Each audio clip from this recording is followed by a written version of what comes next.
Hello, YouTube, and everyone in the chat, and everyone watching on the VOD. This is your host, Shintigercurl, for another edition of Shintigercurl Streaming. How's everybody doing? I see you, Devil. Welcome. Glad you could make it, and hopefully we'll get some more people filtering in.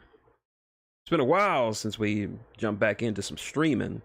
But a lot of shit's been going down, and I'm gonna explain that in the next section. You already know what time it is. I know they probably collected some dust.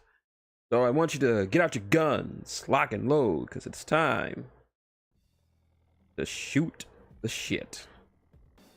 And I couldn't possibly go over everything that has happened in the couple of weeks that it's been since our last session because of a event that happened. If those of you who don't know, I live in Houston, Texas. Devil already knows this because he's a fellow Texan. Yeah, I appreciate that, man. I really appreciate that. But you didn't know, last month in July, Houston got hit pretty hard by Hurricane Beryl. And while it wasn't the absolute deluge that Hurricane Harvey brought in, it had an after effect of completely nearly destroying our entire power grid system. Hey, T-Dub, what's going on? Nice to see you here. But yeah, Hurricane Beryl was, like I said, while Hurricane Beryl wasn't exactly as deluged as, if that's even a word, we didn't get nearly as much rain as we did when Harvey rolled through a couple of years back. But the wind was just, yeah, named after the Sailor Moon villain. Thank you. Yeah, Beryl was a bitch. We got a lot of wind, way more wind for a Cat 1. And it was just nasty. Like power went out, and part of there's a tree in our front yard, and part of it came down in front of our walkway, in front of our door, and it almost hit my room. My room is right in front of the house, and the tree is right next to it, and it came down exactly in front of the house, but not near my room. It was kind of freaky to hear that, and I heard a crash too. It was like like shit, and I looked out the window. Nothing but damn near large limbs and whatever. So that was like early Monday morning. And we got some rain on Sunday. That Sunday night, but early Monday morning is when Beryl just hit us, and then the power just died on us. And for those of you who don't know, because of course if you followed my community post while I was posting during this time period when I had some service, and when I was on Facebook, we didn't have power for 9 days. Like 9 straight days we didn't have power, and it was a mess. Like Centerpoint, which was our power company, they actually prepared for this, and this is some bullshit right here. I'm just gonna explain it right there. Some guys were coming in. They had people coming in from out of state. Some guys from various other states from power stuff. They came out of state. They were originally gonna be stationed in Corpus Christi, so they paid for room and board for all these people coming in from out of state, but in Corpus Christi. But then Beryl turned like at the last minute and hit us, so they had to go from Corpus Christi, which is like a couple of hours drive from Houston, which is to Houston. And when they got there, turns out that Centerpoint didn't want to pay them for any room or board. So whenever they came to work here, they had to drive all the way from Corpus Christi to Houston, do the work, and then drive all the way back to Corpus Christi because Centerpoint was like, okay, we paid enough for you to have, we already paid for your rooms. We're not paying you for more. And I'm like, oh shit. And to make matters worse, on social media, when I actually got a signal going, there were people who were working, the linemen, the out-of-state linemen. They said they were just staying around doing nothing because there was a disagreement between their particular power companies, the ones that they work for, and Centerpoint, and they were just haggling over money while people were just had no power whatsoever. And it was hell. It was frustrating. It was just a mess. Thankfully, we had like little power stations that we had. We also had solar generators They had like some solar panels that we could hook up to them to charge them up. And if we weren't charging them up with the panels, we were charging them up in the car. And one of them actually died. So it was sort of a routine that I would wake up, go outside, check on the chargers, bring them back in, and plug them in. And the heat was taking a toll on my mother. She was just couldn't handle it. So I had to keep changing the batteries to her little. There was a little fan that my dad has that he was using like stuff.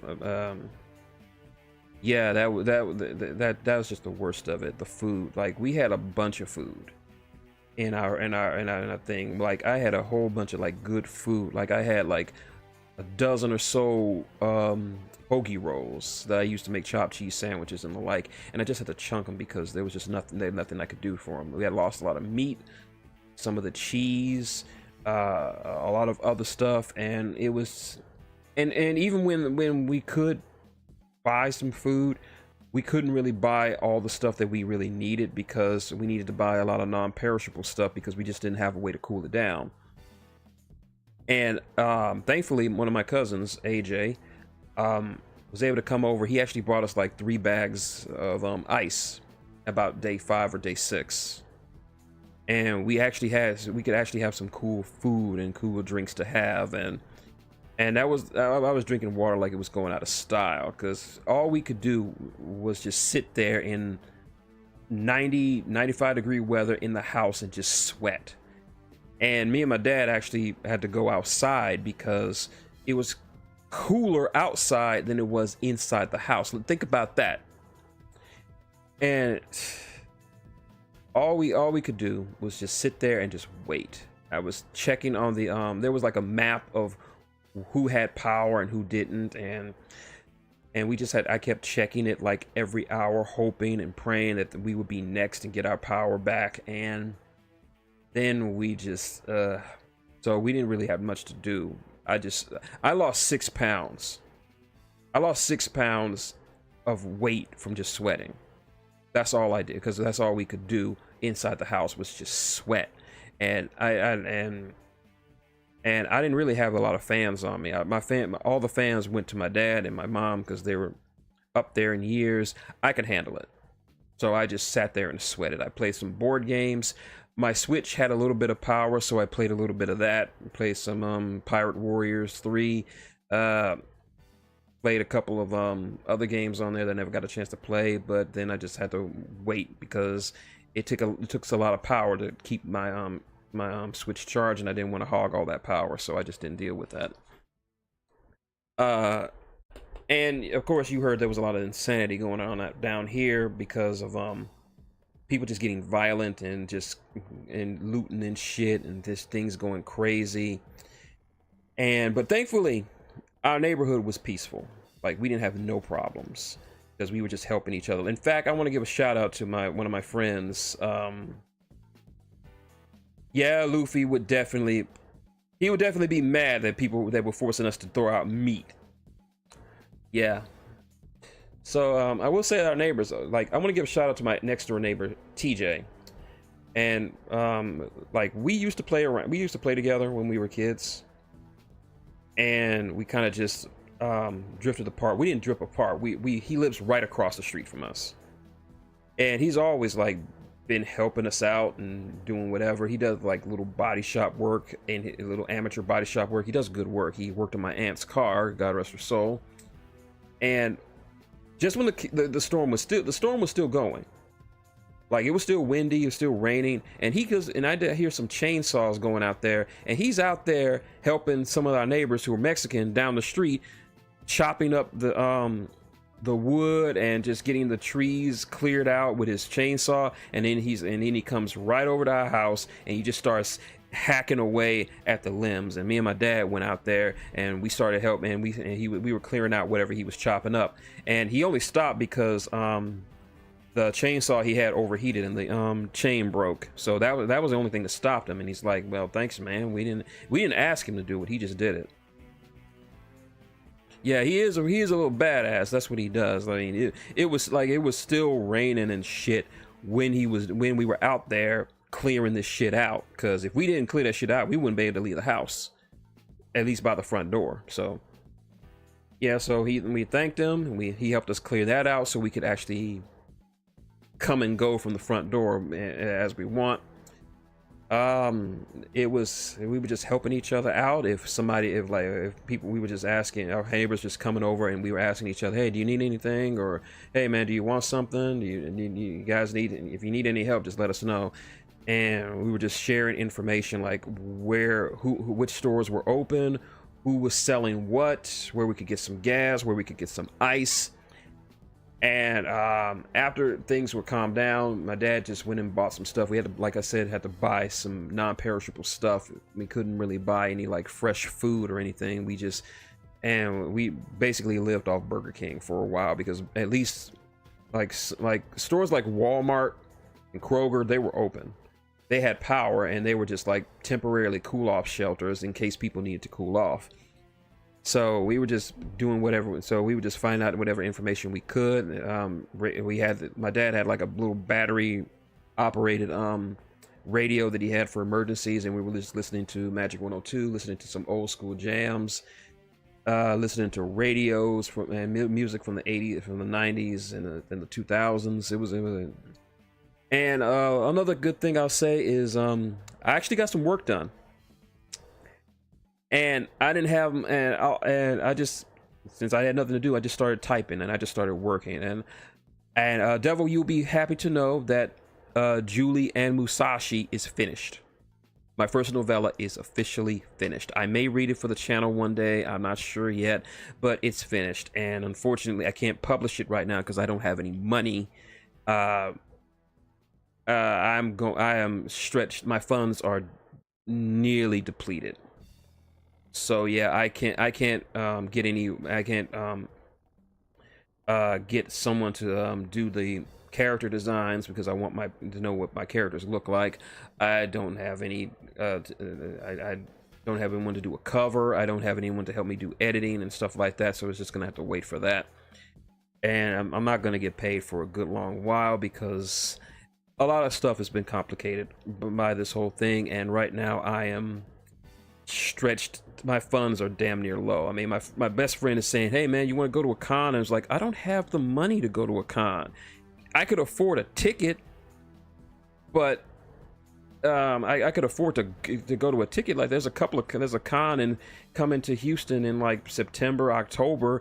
I could afford the ticket, but then I'd put myself in the red for that. Like, he's like, come on, man, just go. And like, dude, I told you, I am fucking broke. I can't afford to do anything right now. I can't even afford to buy something to eat without putting my funds in the red. And see, and this is why this is part of the reason why I'm doing this stream, even though I don't particularly feel like it, because I need to get a check. I need to get some kind of funds going, and I check my AdSense, and my AdSense says that I'm at like $98 and 5 cents away from getting $100. And for those who don't know, when you have AdSense and when you're working on monetization, you can only get paid if you reach like a certain threshold of money. For me, that's $100. And if I need to use this, I'm just posting this so I can get some ad revenue, so I can earn that $100 at the end of the month, because I'm desperately close to getting $100, and I need that money right now. I really do need it, so I don't have to so my bank account doesn't get shut down, because this is daring to get shut down, because my bank account is set up in such a way that if I don't have a certain amount of money in my bank account. Thanks, Griff. Also make sure to commenting helps too. So I'm doing this because I need the ad revenue. I just need a little bit so I can actually get paid the $100. It might not seem much, but I need that in my bank account, so so the bank doesn't take maintenance fees, because I can't keep $100 in there. Keep in mind, before all this, I had nearly $1,000 saved up. I'm down to 90. And if I can't get any more money in there, I'm gonna have less than that going next month because they're gonna take $20 out of that. I'm gonna have $70, and then the next month I'm not gonna have that much. They're gonna take 40. They're gonna take. I'm gonna be down to $50 because that's just how it's set up. So, thanks a lot, man. I appreciate that. Any help can help because, yeah, I need it. But yeah, I finished a lot of stories. I'm gonna be reading one tonight. Hopefully. I'm not sure if I'm going to be playing any games. I'm just going to do whatever. But yeah, so far so good. Actually, once the power came back on, I've never been so happy just to have power and lights and all of this shit. We already applied for FEMA. FEMA already gave us our check for our money, but we're still really stretched thin as far as money goes. And we still haven't really recovered. My dad just made a small bit of groceries today, and it's just so gotta make that paper, man. Gotta do what I can. So I'm gonna try to make some shorts out of this. Hopefully, there's that. As far as wrestling goes, it's just too much to talk about when it comes to wrestling. I mean, Judgment Day has betrayed both Mommy and Damian Priest, so there's that. Yeah, I saw that. On several news. AEW is bringing All In to Arlington next year, so hopefully I can go. Make a small trip so that I can go there. Yeah.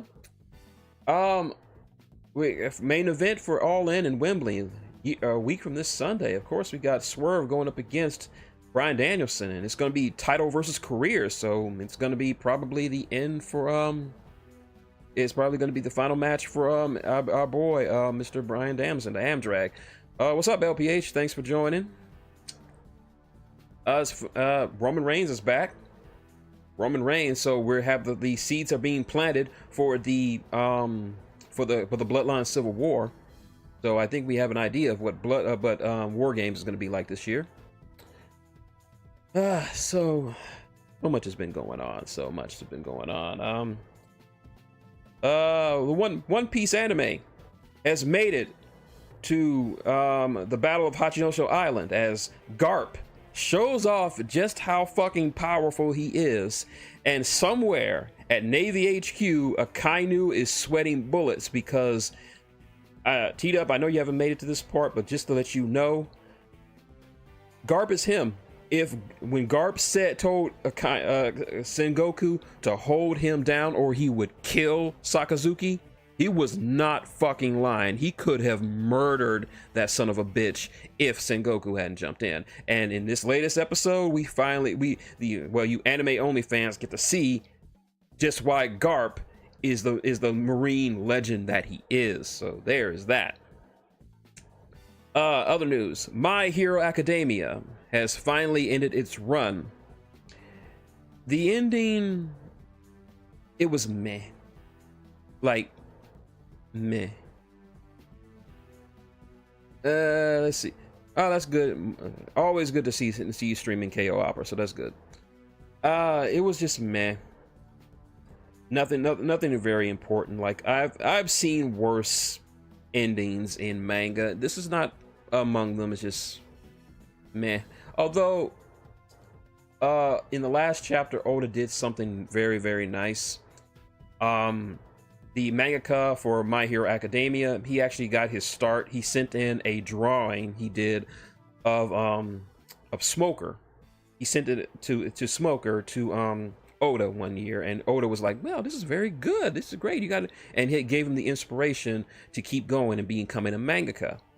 And for the last chapter of One Piece, he featured his own interpretation of that drawing that the mangaka that mangaka sent to him years ago. And he was like, "Oh, and it was just his way of saying, good, you did good. Good luck. You deserve your success." That was just him giving a shout out. That's what he does to people. Yeah, My Hero wasn't it. The ending arc kind of just dragged for me. Like I said, it wasn't enough for me to rage quit. Like, I quit Black Clover years ago. Not because I hated it, it was just so damn blah, average, middle of the road, that I just didn't feel like it felt like a slog to get through.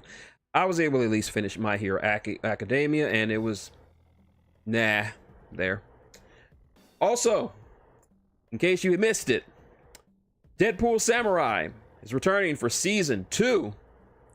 And what a way to end to start the season with Deadpool driving Truck-kun.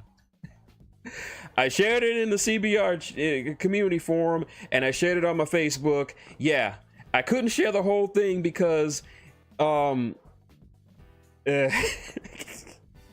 because it was so violent. Yeah, Deadpool Samurai. It's about Deadpool going to Japan to become a hero. And yes, T-Dub, he actually teams up with All Might. No, not some approximation or some parody of All Might. No, he called the Avengers, have him call. He says, "I need some help." The Avengers call in All Might, and Deadpool completely swoons over him. It's like, oh my god, oh my god. Ah. So season 2 starts. It starts like I'm like with this like slice of life thing where this guy who's dedicated to being the attendant of this really rich pretty girl, and she has a crush on him, so she invites him over, and he's like, "I will be your ever-present attendant." So he walks down the stairs, he trips, and I'm like, oh, that could have been bad. And next thing you know, Truck-kun comes and plows into him, blowing him to pieces. And Truck-kun is being driven by Wade, who has no idea what the fuck he just did. And oh man, Deadpool Samurai is amazing. And Wade even says that the reason why Deadpool Samurai came out is because he was promoting Deadpool and Wolverine. Oh my goodness, Deadpool Samurai is the best.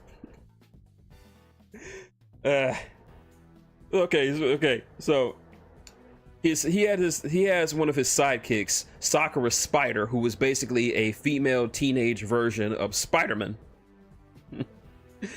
and he's like enjoying himself, he's getting drunk, and then he gets a phone call from Tony, and Tony says, "Did you check the news? Like, something's going on in Japan." Like, what did Sakura Spider do? That adorable little girl. And apparently some Yakuza said, "We're tired of heroes," and they fucking kill her.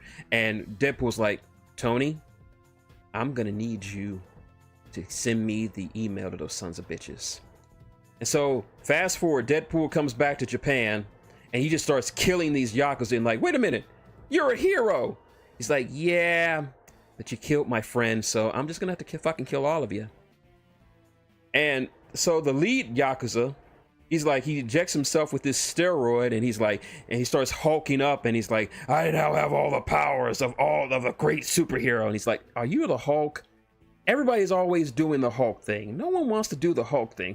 Please don't tell me it's the Hulk. "I have all the powers of the superhero known as Hawkeye."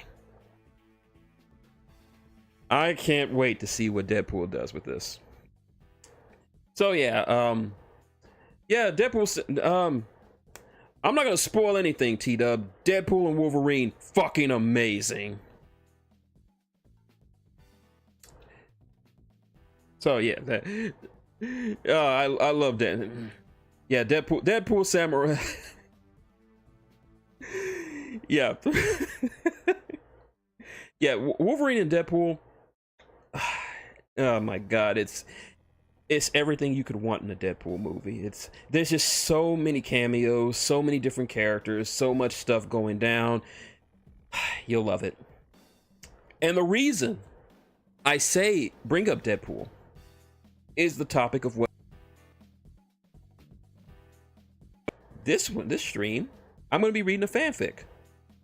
Without a doubt, the most insane fanfic I have ever written in my entire career as a writer. And Devil, you probably would know this. You probably never hear me read it, but you know about it. So yeah, I'm gonna be and it stars Deadpool.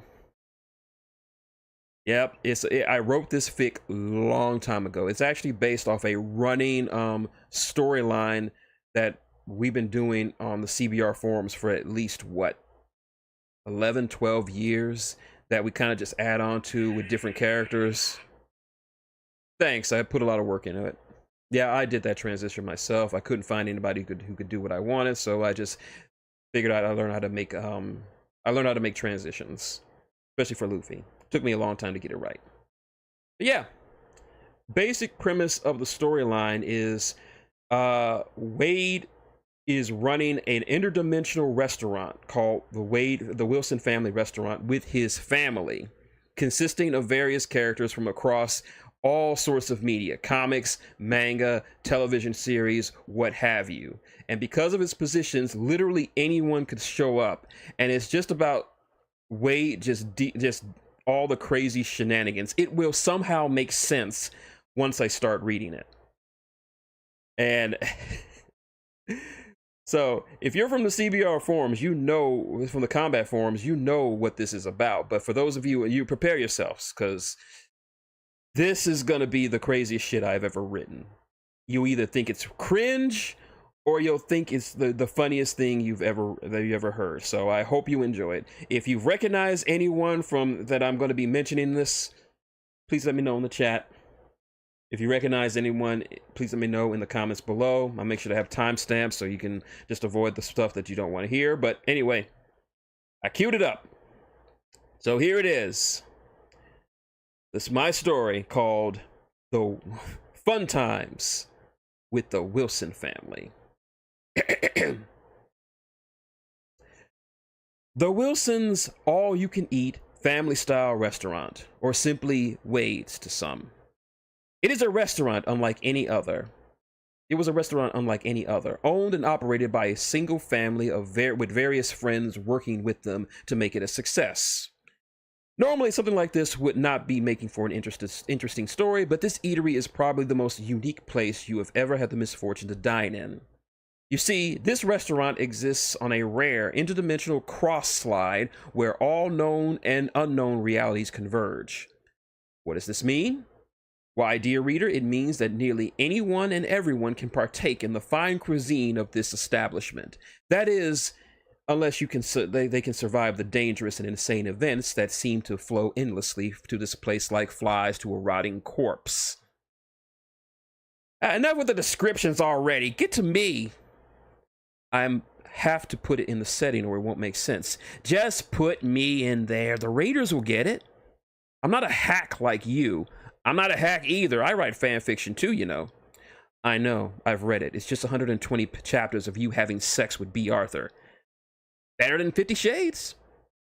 Good point.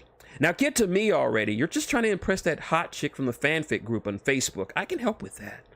I don't need you messing with my personal life, Wade. She's a good writer too. Normally old Wade isn't for the whole guy-on-guy thing, but she does a good job. Almost makes me want to jump teams. I wonder if I'd be a top or a bottom. Bottom. Sometimes a guy just wants to be pounded like in the ass like a bitch. Okay, I don't need the image of you getting screwed in the ass in my head. That can be fixed by introducing me. Fine, I'll introduce you right now. Yay! Now remember, to get my good side, which is all of my sides. This fun character is the owner of the restaurant, Wade Winston Wilson, otherwise known as DEADPOOL. A mercenary from the Marvel Universe, he possesses incredible regenerative powers and an awareness of his status as a fictional character. They know all that! Get to the story! As you can see, he makes for an interesting subject to write for. Anyway, we find the merc with the mouth strolling through the main dining area of his restaurant. Normally, it would be filled to capacity with all sorts of colorful characters. Heroes, villains, anti-heroes, psychopaths, gods, goddesses, demons, aliens, and chickens. But not tonight. Why? Because it's time for the weekly staff meeting, which Wade is always late for. This time, he spent the last few days looking for Suplex City after watching the WrestleMania match featuring Brock Lesnar 10 times in a row. I just want to pay my respects to the mayor of Suplex City. As I was saying, Wade is always late for these meetings for one reason or another, so the other employees are quite used to it, but it doesn't mean they really like it. Wade strolled through the large room and made his way to the back of the staff room where everyone was waiting. I'm home! His greeting was interrupted by the fist of a very angry-looking woman. She was fairly attractive, with black hair tied into box braids, a curvy, well-toned figure with an ample chest, and a fair, almost pearl-white skin. Her attire consisted of a white long collar blouse with a flowing backside, form-fitting gray slacks, and open-toed sandals on her feet. Her face was awash with rage and annoyance. Her mood was evident the moment she spoke. "You're late, you idiot!" she roared, seeming like a dragon in human skin. Wade popped back up like nothing happened. "Hey, babes! Sorry I'm late. I had to go run an errand. For the last time, Suplex City does not exist." "Ah, that's what they said about the G-spot. I found that." The woman pinched the bridge of her nose, shaking her head slightly as the subtle migraine that she had been fostering was getting worse. "Just get in the goddamn room, Wade." "Can do, love of my life," he said with a smile, not that you could tell with his ever-present red and black mask on. This woman was Izumi Curtis. The same Izumi Curtis from Full Metal Alchemist. Sorry, I made a slight mistake. Her full name is Izumi Curtis Wilson. She is Wade's wife. Now you're probably asking yourself why a woman as no nonsense as Izumi would marry a man who makes the Joker look like Batman in terms of pure batshit craziness. Well, it started when they met in the deli she owned with her former husband, Sig. Deadpool walked in for a large order of meat for his meat armor that he was making for a job, and fell head over heels in love with the alchemist. By his own words, her tits were amazing. They married shortly after Sig died in a tragic accident. Stabbed 110 times, shot 145 times, doused with gasoline, set on fire, and thrown into 10 lanes of oncoming traffic. Such a terrible accident. As to why Izumi stayed married to this psychopath, the reasons are threefold. 1, the sex was amazing. Despite his goofball personality and rather hideous looks, when it came to pleasing a woman, Wade knew exactly what he was doing. 2, financial stability. Between his years as a mercenary and the revenue from the restaurant, the Wilsons had a sizable bank account. 3, Jack, their son together. She didn't know how he did it exactly, claimed he called a few favors from Reed Richards and Dr. Strange, but she was pleasantly surprised when she had learned that they were expecting a child. The smallest Wilson was in his high chair near the large conference table that had all the employees seated around it, strangling his teddy bear, Beetlejuice. Deadpool took his seat at the head of the table, with Izumi taking her seat next to him as the manager. Everyone knew she really ran the place, since her husband was a demented nitwit. If anyone needed something done or had an issue, they went to Izumi. "Now we all know why we're here," he began. "I want to know the truth. Which one of you shot JR? He was answered with a collection of gasps, groans, curses, and obscene gestures. "This is a staff meeting, Wade," said Izumi. "Not to find out who shot someone." "Then, who shot JR? He asked, genuinely curious to the answer. "I don't know," she answered. "You did." "I did?" "Yes, honey. Shot him up good." "Great!" he said, suddenly chipper. "Never liked that guy. Arrogant Texas prick. Now, with that bit of business out of the way, let's get this meeting started with a nice roll call." Once again, groans and swears were their answer, but Wade just ignored it as he began. "Okay, Wade? Here. Beautiful, buxom wife whom I worship the ground she walks on? Get on with it. Here. Jack? All eyes turned to the baby as he now somehow found his way to the floor and placed his teddy bear into a figure 4 leg lock, saying, "Woo!" as he did so. Here. Kitchen boys! A set of 3 hands rose into the air, 2 made of metal and 1 made of flesh. These belonged to the Wilsons' other sons, not blood-related. After young Jack was born, the couple decided that he needed siblings to look up to, so they decided to adopt. Who did they adopt? 2 of the boys Izumi had already known before she signed the papers. The Elric brothers. The elder Elric brother, Edward, sat closest to Wade, and next to him, still bound in his suit of armor, was his younger brother Alphonse. Next to Al was the 3rd of the Wilson brothers, the world's most hyperactive knucklehead ninja, Naruto Uzumaki. Here? Come on, wait, Come on, wait, spoke Ed. Can we hurry this up? I got plans. As do I, added Al. Yeah, me and Sakura are gonna watch a movie together. And we haven't had time to do so since the Quill wedding. The voice belonged to Naruto's girlfriend, who works at the restaurant as a dishwasher, Sakura Haruno.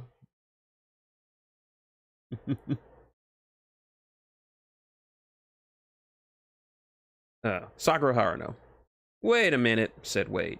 Didn't Naruto hook up with that big boob chick with the white eyes? Naruto and Sakura have been dating since the end of the war, mainly when he introduced her as his girlfriend to his father. That's not right. They totally hooked up after the war when Sakura went back to that crazy emo ninja. Yes, Naruto and Sakura's relationship is a testament of true love and devotion. Dude, I know you're pissed at Kishimoto for fucking up the ending, but this is a bit much, don't you think? And if a certain mercenary doesn't shut his scarred trap, he will find all of his B. Arthur porn replaced with pics of Wolverine covered in Canadian maple syrup. You wouldn't? He asked in word utterance. And worried he should be, for the author was already in the process of turning all of the pics of his beloved actress into ones of a short, hairy Canadian mutant. Okay, I won't keep you two lovebirds here any more than I already have, said Wade, now with an appropriate change of heart. All right, my boys are here. How about the waiters? The answer came from a loud, powerful voice that shook the very table they all sat at. Foolish Wilson, you will show Doom the proper respect. It was Dr. Doom. Yes, that Dr. Doom. Supervillain extraordinaire, Dr. Doom. Ruler of Latveria, Dr. Doom. Nemesis of the Fantastic Four, Dr. Doom. Indeed, one of the Marvel Universe's greatest and most dangerous supervillains, a man who thought his own intellect and sheer force of will transformed a small European nation into a technological superpower, conquered the world on more than one occasion, and attained godlike powers many times, was working as a waiter for DEADPOOL. Various people from his native reality have visited and pointed out how absurd it was. That is, after they were done laughing at him. No one but Doom and Wade know the exact details of how and why the super genius came to work at such a job for such a person, and neither are talking. Nevertheless, Doom was a diligent and dutiful worker, and Izumi made sure he always got the right pay, although she didn't always care for his grandstanding or pontificating when taking orders. Now, Victor, what have I said about loud proclamations of your status? The new female voice seemed to have an effect on the tyrant-turned-waiter. He looked back at the diminutive pink-haired woman seated next to him. She wasn't angry with him, giving him the knowing smile on her face. But honey, he said in a quieter voice than before. Victor, she chided. The armor-covered villain slunk back into his seat with a pout. Well, what one could call a pout, since no one could ever see his face beyond the mask. Doom is here, he finally said subduedly. The woman in question is Doom's wife, Washu.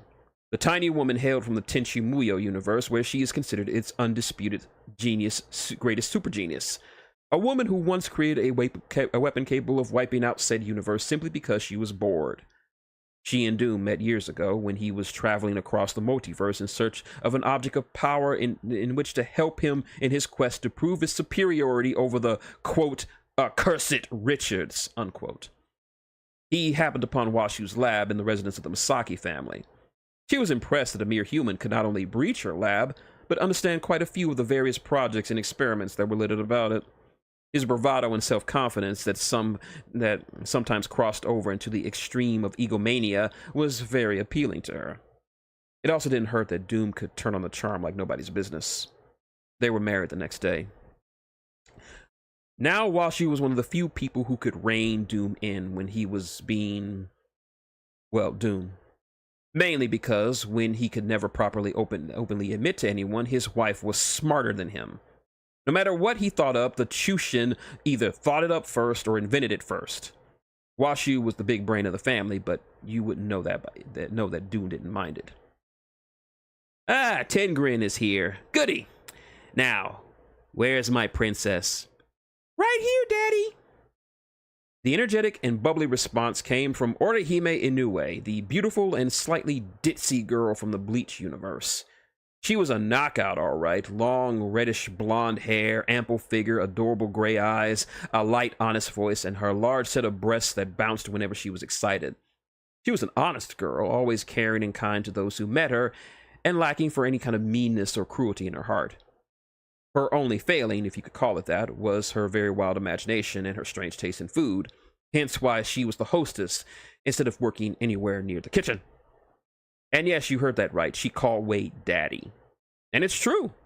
Wade is her biological father, a result of a one-night stand with her mother, the assassin known as Typhoid Mary. Wade regrets it because he doesn't like her. He doesn't like looking at her, talking to her, thinking about her, or even reminding himself that this woman still existed.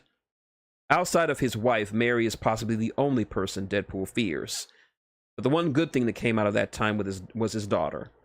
He adored her, and jumped at the chance to have her around at the restaurant. His sons looked out for her when they found her in one of her daydreams. Izumi liked her as well, serving as hostess. Her bubbly personality and good looks made her perfect for greeting guests. "Did you find Suplex City yet, Daddy?" she asked. "Not yet, Princess, but when I do, road trip! Yay!" "I believe you have informed many times of this so-called Suplex City does not exist. You continue to showcase how foolish you truly are, Wade Wilson." The cold, apathetic voice brought Wade out of his good mood. It belonged to the young, black-haired, green-eyed, pale-skinned man that sat dutifully next to his little girl. This dour gentleman was Ulquiorra Schiffer, a Rancor, former 4th Espada in Aizen's army, and Orihime's husband. "Nobody asked you, emo boy!"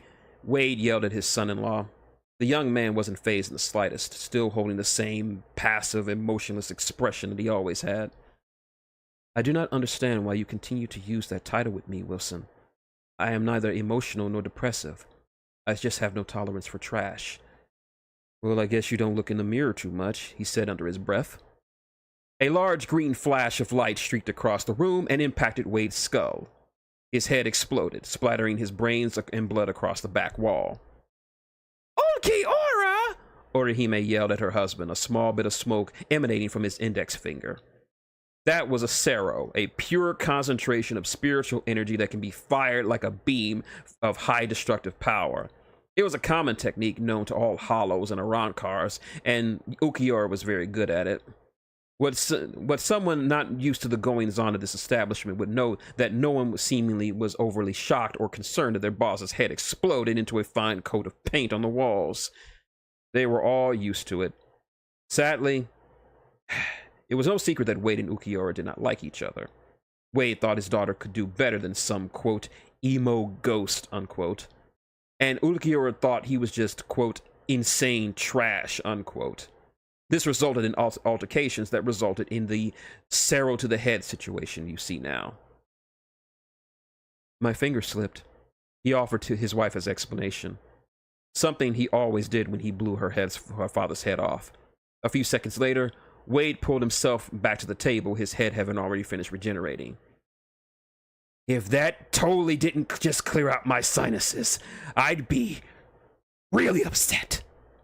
His threat fell on deaf ears as Ulquiorra was being calmly chastised by his wife. Meanwhile, Wade cleared his newly grown throat before continuing. "All right, how about our cooks?" Everyone's attentions turned towards the 3 cooks in the room, 2 seated and 1 standing coolly against the wall. Here, Mr. Wilson." The voice belonged to Komatsu, a young, talented chef from the Toriko universe. He was very unassuming, almost average looks and build. In fact, next to Washu, he was the shortest employee in the whole place. But that's not to say his cooking talent was minuscule. Komatsu was a highly skilled chef, since in his world, where chefs are considered national heroes and icons. Having traveled and befriended one of the greatest gourmet hunters in the world, he wasn't really bothered by the daily craziness that was the norm around here. He jumped at the chance to cook at an interdimensional restaurant, wanting to really put his skills to the test.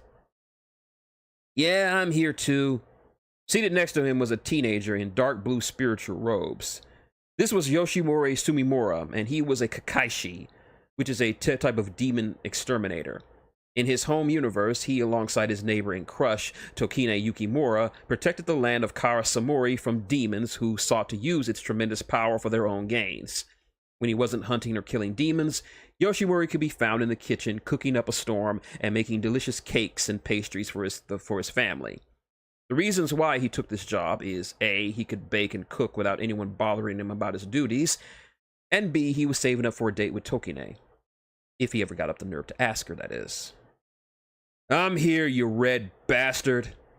The swear came from the last of the three cooks, the head chef of the Wilson family restaurant and cook for the Straw Hat Pirates, Blackleg Sanji. From his well-tailored pinstripe suit, dirty blonde hair that covered his right eye, goatee, to his ever-present cigarette, the pirate was the picture of cool. He had no qualms about cursing out his boss, as you can see. "Hey, we got kids here, watch your mouth." "You curse more than me, Wade." "I fucking do not fucking curse more than your bitch ass, you crap-tastical shit stain, and I'll kick your bitch ass, bitch." All eyes were on Wade as with pointed looks. "Oh. Okay, I guess you got a point. Bitch." "Cool it, Sanji.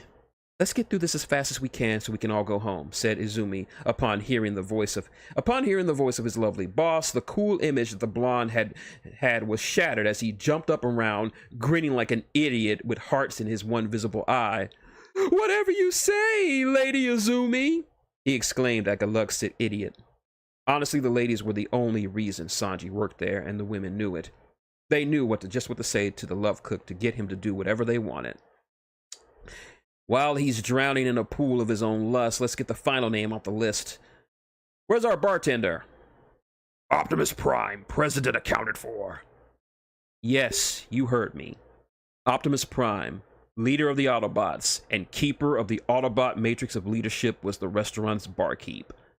No one really questions why a war hero and champion of justice throughout reality would be serving booze to people. It would seem even stranger that a robot would be serving drinks to organic life forms. Again, no one really questions it. Prime was squeezed in the back of the room. Once again, no one really questions how he was able to fit his massive frame into the room.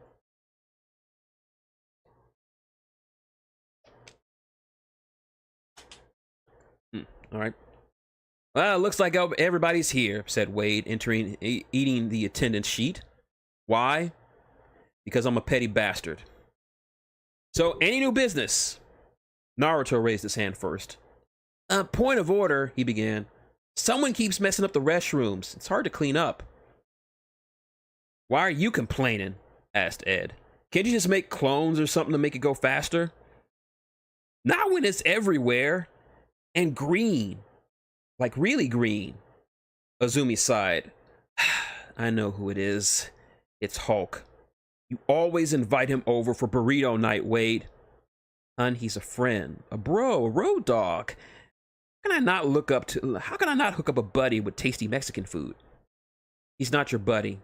"Well, he's an ally." "Not an ally either." "Acquaintance? Well-wisher? Non-sexual life partner?" "Wade."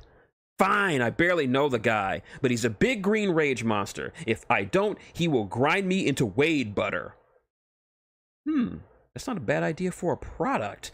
I can't believe it's not Wade butter. Yeah, I could totally get Brad Pitt to sell the stuff.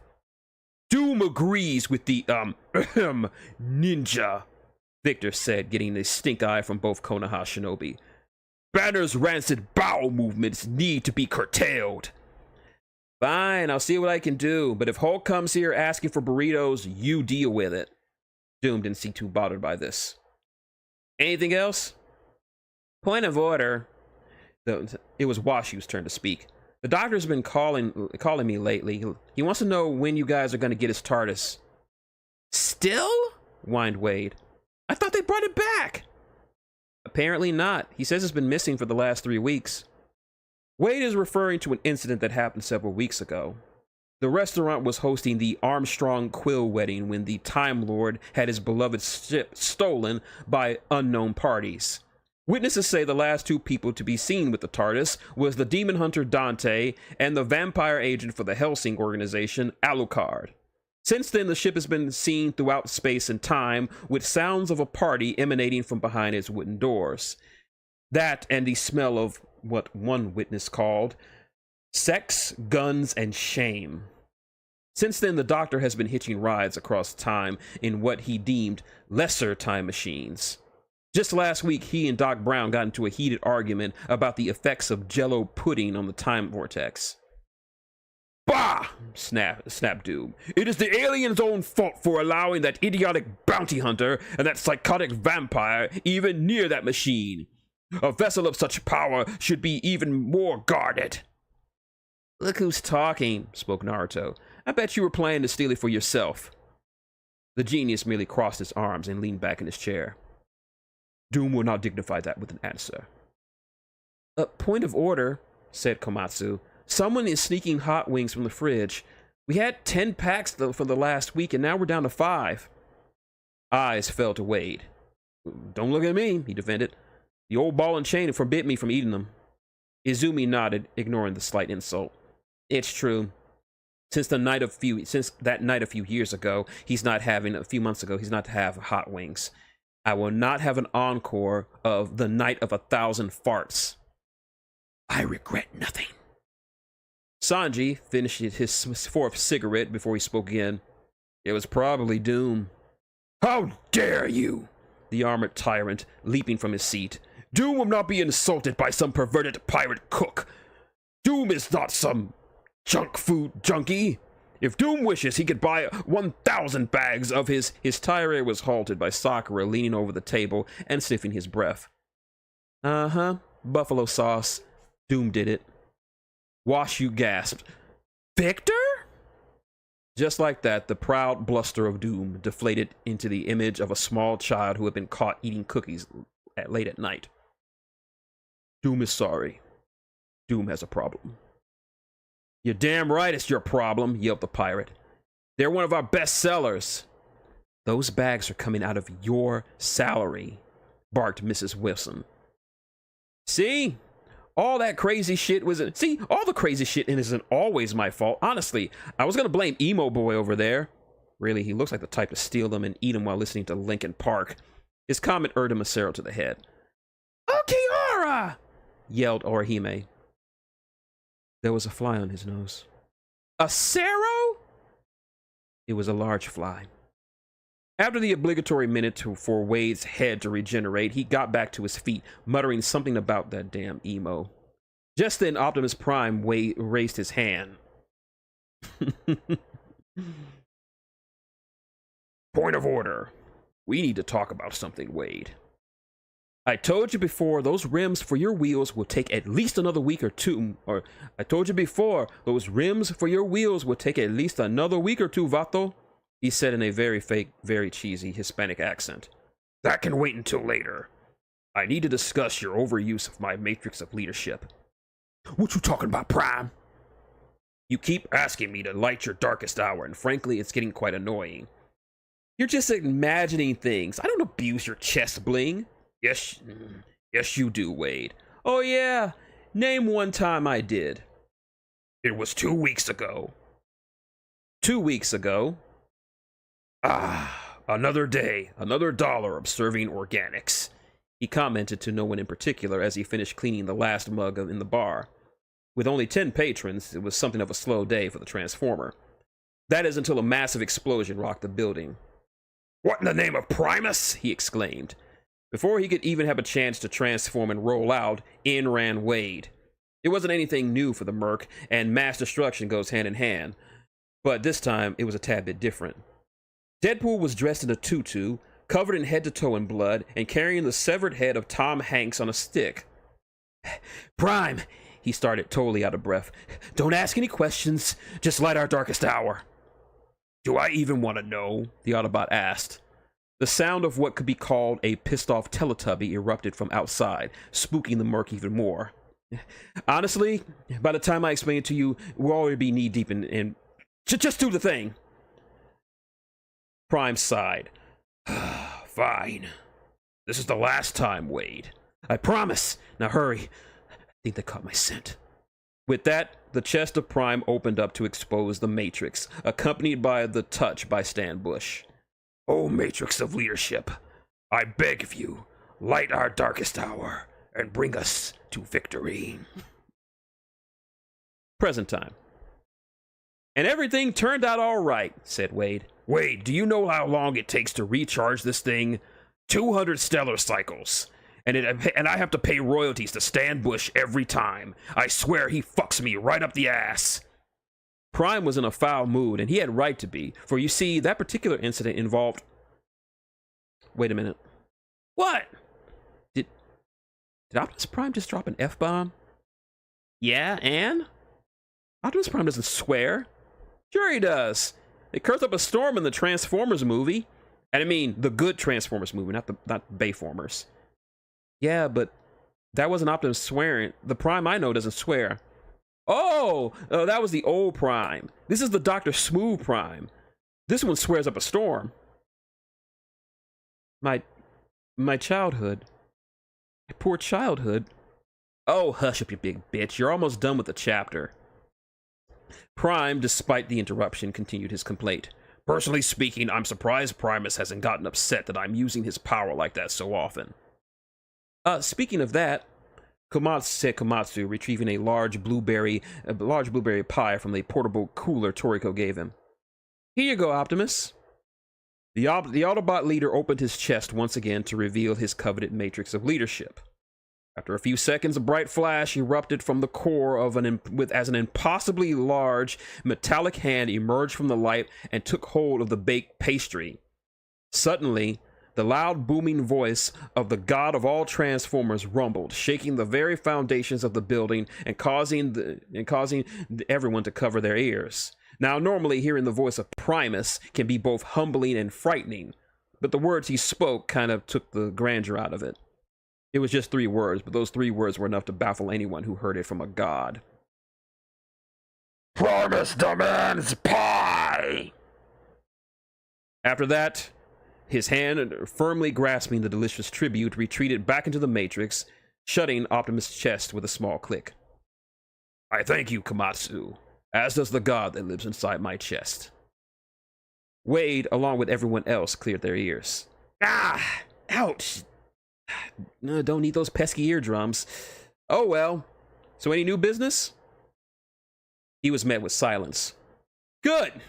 Now let's get the fuck out of here! We all got places to be, people to see, sins to commit. Wait a minute, Buster, spoke Azumi. We still have one more piece of business to take care of. Something that's been staring us right in the face for months, and it needs to be taken care of.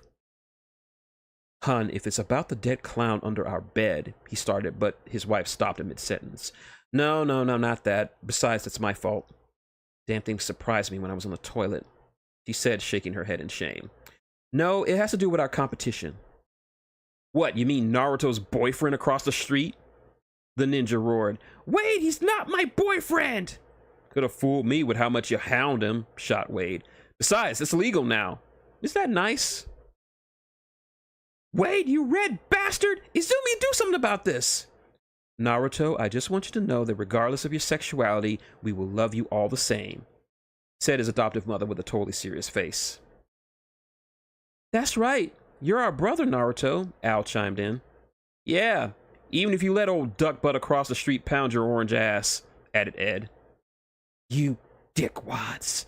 If you and the Uchiha boy decide to get married, Doom can officiate as the monarch of Latveria. I assure you, the ceremony will be most respectful, said Doom.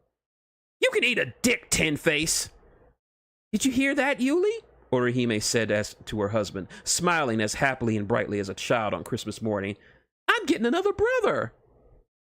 I do not mind his choice of mates, the Arankar spoke, but I will warn you, Naruto. If the Uchiha boasts about his power of his clan even once, I shall remove his eyes from his skull. Not you, too, he whined. He turned to Sakura, who was looking at him as to wondering his sexuality. Sakura, you believe me? You got to. You know I never play for the other team. At least not with Sasuke, right? Right? Of course I believe you, dear, she said. I mean, who in their right mind would want to watch you and Sasuke have sex? Her words became caught in her throat. Then her face turned a bright shade of pink, and a perverted smile grew on her lips. She was obviously thinking of her boyfriend and her first crush in the throes of passionate lovemaking. No, Sakura, the blonde whined. What? She said as she snapped out of her daydream. A girl can dream. But hey, my birthday's coming up, and you always say I'm hard to shop for. Naruto merely laid his head on the table, the sounds of his weeping mixed with the snickers of his brother in doom. Ah, kids, said Wade proudly. Anyway, what about Emo Boy, hon? What's to worry about? People rarely go there. It's a wonder they're still open. True, but he's always on that balcony watching with his goggles. I don't like the way he watches the place. I'm sure he's just looking over to admire your sweet, juicy rack. This earned him a punch in the arm, breaking it in 5-piece places. Even so, it's like he's planning something. Her husband waved it off with his dangly arm. He's not planning anything. He's probably over there right now doing something else, like going to the bathroom or popping his pimples, or eating cheese. He should be eating cheese. I mean, who doesn't love cheese? Cheese is good. I could go for some cheese. Who wants some cheese? I'm getting cheese. Across the street from the Wilson restaurant lies their only known competition, Sasuke's Seafood Shack, or S3 for short. It had a great cocktail shrimp, a nice fried catfish sandwich, and some of the best oysters this side of the DC universe. Still, despite these advantages, the eatery was a ghost town, rarely 3 visitors a week. Why? Because it was something to do with its young owner, who was currently standing on the second-floor balcony, eyes peering through a pair of binoculars at the rival restaurant. This was the last member of the Uchiha clan, Naruto and Sakura's former teammate, Sasuke Uchiha. You think you're so special, huh? He muttered to himself. But with your big-titted wife and your kids and your big robot. But soon you will be out of business, and the multiverse will know the superiority of our seafood, as well as the power of Uchiha. His mad mutterings were broken by the call of one of the strangest beings he had ever encountered in his time in this insane realm of reality. Just behind him walked a tall mountain of a man, tan and muscular, with a simple white shirt on and brown pants and tape wrapped around his fists and bare feet. But in contrast to his impressive physique, he had the look of a simple child, which matched his personality. This was Pacha Hopchai, the Muay Thai god of death and one of the masters of the Ryuzenpaku dojo. This man-child is one of the most powerful martial artists in his world, a dangerous fighter even when holding back. And now, he was Sasuke's self-proclaimed best friend. Why? Because I'm an asshole. Sasuke! The fighter chirped in his high, childish voice. Look what I found in the street! The ninja glanced back at him. He was holding a marble. Good for you. You found a Dragon Ball, he finished. I found a Dragon Ball. If I find 6 more, I can get a free wish. Once again, Sasuke found himself fighting the urge to kill the man-child. That's not a Dragon Ball, Apache. It's a marble.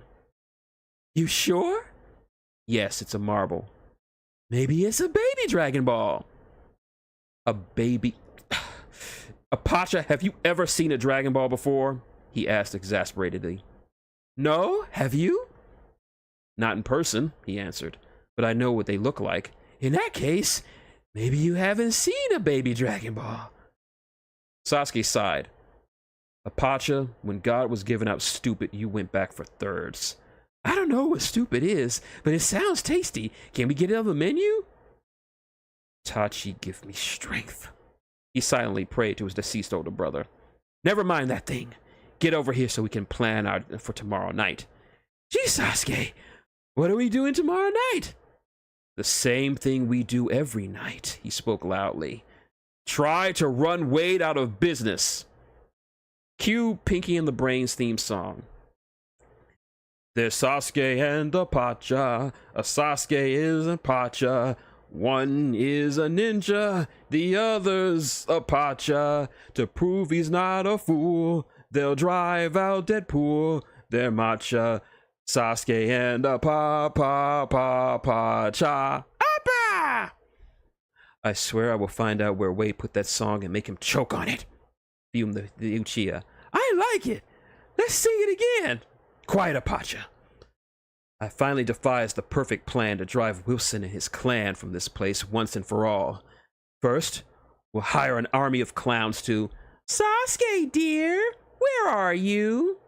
The voice was sickeningly sweet and horrifically cheerful in its tone, and yet the fearless Sasuke Uchiha, who betrayed and killed without a bat in an eye, had the look of utter dread and terror on his normally impassive face.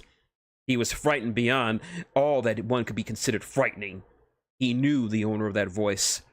He knew she wanted to see him, and he knew what that meant. Rolling up his sleeves, he revealed the reverse summoning seal on his arm and quickly began the ritual. You didn't see me? I was not here, he ordered his sidekick. The master nodded at his order before the ninja vanished in a puff of smoke. It was then and just in time, too, as the owner of the voice walked up the stairs onto the balcony. Her appearance matched her sweet voice, a flowing peak Lolita dress with matching boots and fingerless gloves. Her hair was long and blonde, tied in 2 pigtails, and accented with a large bow on her forehead. She had one visible eye, the other covered by a purple eye patch. She was the Grand Courier of the Revox Corporation, Nui Harumi, and in contrast to her appearance and personality, she was a total psychopath, powerful and dangerous, who in her own words, could go wherever she wanted to go, and no one could stop her. She was completely unaware and unconcerned about the feelings and lives of the people she hurts and kills. And she is Sasuke's blushing bride. Why would he marry a total monster like Nue? Again, because I'm an asshole. Apacha, have you seen Sasuke? She asked, dragging her massive scissor blade behind her. I'm making him a new suit out of life fibers, and it will need quite a bit of his blood. That man of mine bleeds so easily. Papa, he uttered. Sasuke said he wasn't here, and I didn't see him. And since Sasuke told me to say that to you, it must be right. This revelation didn't seem to bother her. In fact, she seemed to smile even more. Oh, that boy. Almost makes me want to break his legs so he can't run away. Oh, well, he'll have to come back eventually. Why is that, Nue? Because once he starts crapping blood from the high amount of laxatives I stuck in his dinner today, he'll have to come back for the antidote. I don't like crapping blood. It sucks. Can we play Minecraft? Of course we can. Sasuke will join us soon when he's crawling on his hands and knees, covered in his own blood and fecal matter.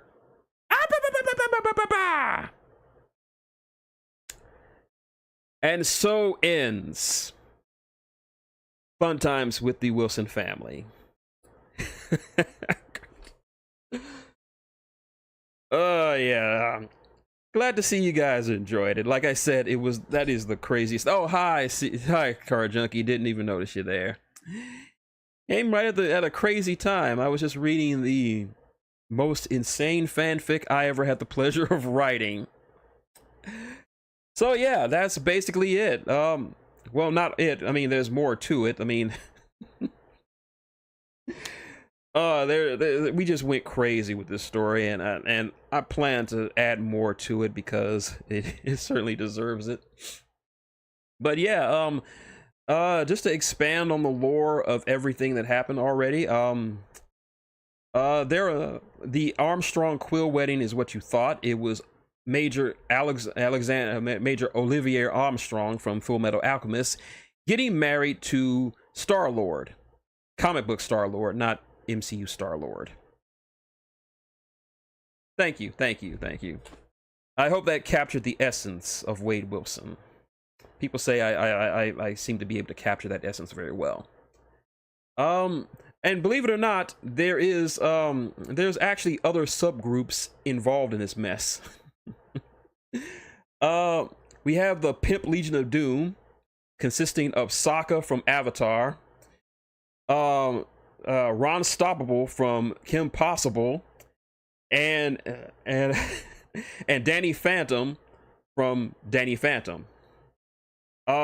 We have the League of Super Geniuses, consisting of some of the most intelligent characters in all of fiction. Founding members being Sensui from Yu Yu Hakusho, David Xanatos from Gargoyles, and I forget who else was in it. Oh yeah, Madara Uchiha from Naruto, Megatron from Beast Wars, Megabyte from Reboot, and Sir Crocodile from One Piece. Their thing is they actually stay in one section of the restaurant, and they have been for the last 10 years, I shit you not, they have been playing they've been playing one single game of Monopoly. And nobody can win because everybody is making up complex, convoluted schemes and always beating each other. But this is all part of the plan. Oh yeah, Sosuke Aizen is involved in this. I completely forgot about him. But this is all part of the plan. No one knows what the plan is. Just know that everything revolves around completing the plan. Like, if they were watching this, they'd be like, excellent. Sasuke is crapping blood. You know what that means, right? Yes. 1/10 of part 16 of our plan is complete.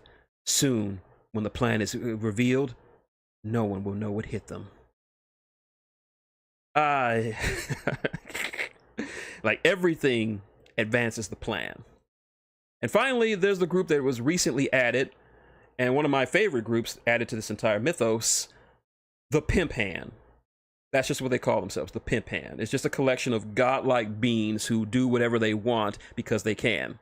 Consisting of Hao Asakura, the Shaman King from Shaman King, Ashuran Ashinin, the girl with a billion superpowers from Medaka Box, Lord Beerus, God of Destruction from Dragon Ball, Galaxia, daughter of Galactus and wife of Beerus, Thanos, goes without saying, the Ten Tails, Jubi from Naruto, everyone calls him Jim, and Varric from Legend of Korra. Why is Varric in this, even though he doesn't have any powers?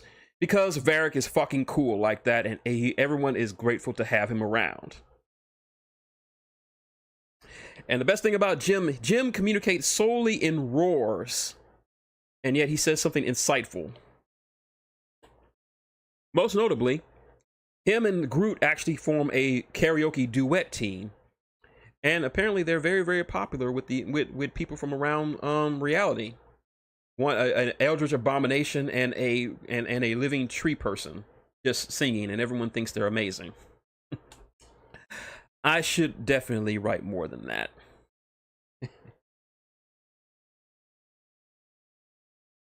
Varric is from the Varric I'm talking about is from Legend of Korra. Basically, Varric is basically Avatar's version of Tony Stark. He is a brilliant genius of an engineer. Hello, GJ, nice to see you. And he was pretty much he's just a quirky guy who's just rich and invents shit. Like he would probably have invented a suit of Iron Man armor. And he has an assistant / wife named Zhu Li, and every time he wants something done, he's like, all right, that's good enough. Zhu Li, do the thing. Yes, sir. But yeah, that was a crazy time. That was a crazy one. All right. I think we should get started with the next one. This next one, T-Dub isn't gonna like this next one. He isn't gonna like this next one. This is the one I actually wrote while I was this is the one I wrote while that I finished writing. This is one I actually had on the back burner for a long time, but I never had the chance to finish. So I'm just gonna change the screen right quick as I find it. Where are you? I'm looking for, there it is. All right, there it is. I just gotta put it, need to get it to fit the screen, but yeah. Let's see. Unlock. Transform, fit the screen, there we go. Yeah, this one we are going back to the world of Smash Bros. Oh, that's okay, man. That's cool. A convenient excuse. You know what's coming. But yeah, man, take care. I know you got a video to work on. I'm gonna make sure to watch that. TWK reviews. Good stuff. Take care and watch that shit, my friends. It's good stuff. All right. Just getting a drink of water. All right. Rock on. Her singing, guard immediately after literally. Oh, that's pretty cool. Oh, that's pretty awesome, man. All right, this one, like I said, this is the one I had on the back burner for a while, but I actually finished it during those hellish 19 days of not having any power. Those 9 days, I'm sorry. And this one is actually going to be part of a series. It's going to be much more serious than the other one I just read. And I wouldn't, and I'm not sure if you guys are going to get emotional from it, but it's one I've been having on the, like I said, I had it on the back burner, so I'm going to be reading it, and I will be having pictures because I had these pictures set up. So after this, I will be showing pictures. Yeah, it might as well be 90 days. So hopefully we can take care of this stuff. Let me check my phone because somebody was messaging me or some shit. What is this? Oh, it's just it's my dividends. About the only source of income I have right now, my dividends. All right.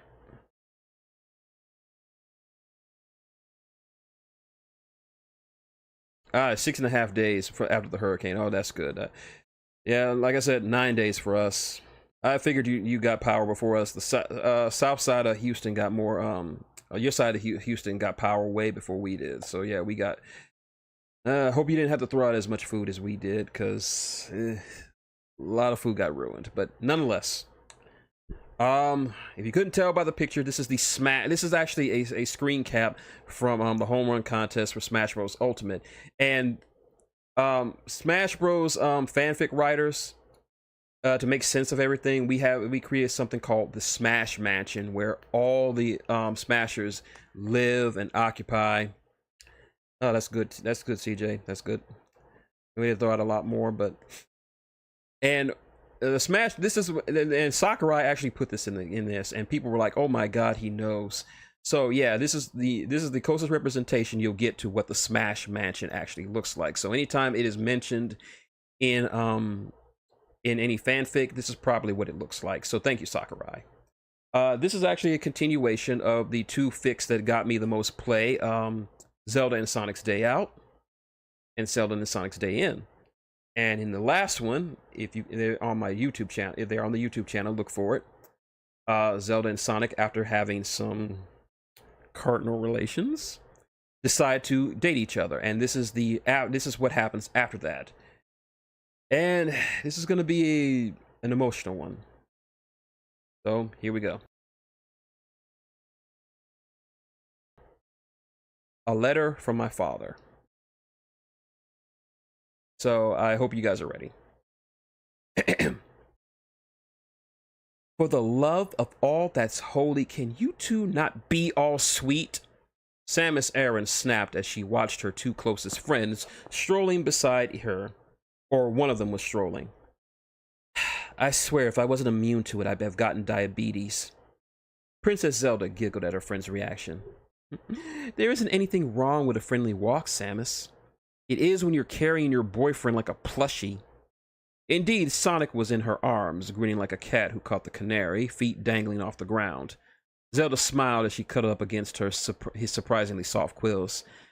I just felt like holding something soft before the matches began. Was that so wrong? The bounty hunter rolled her eyes at them.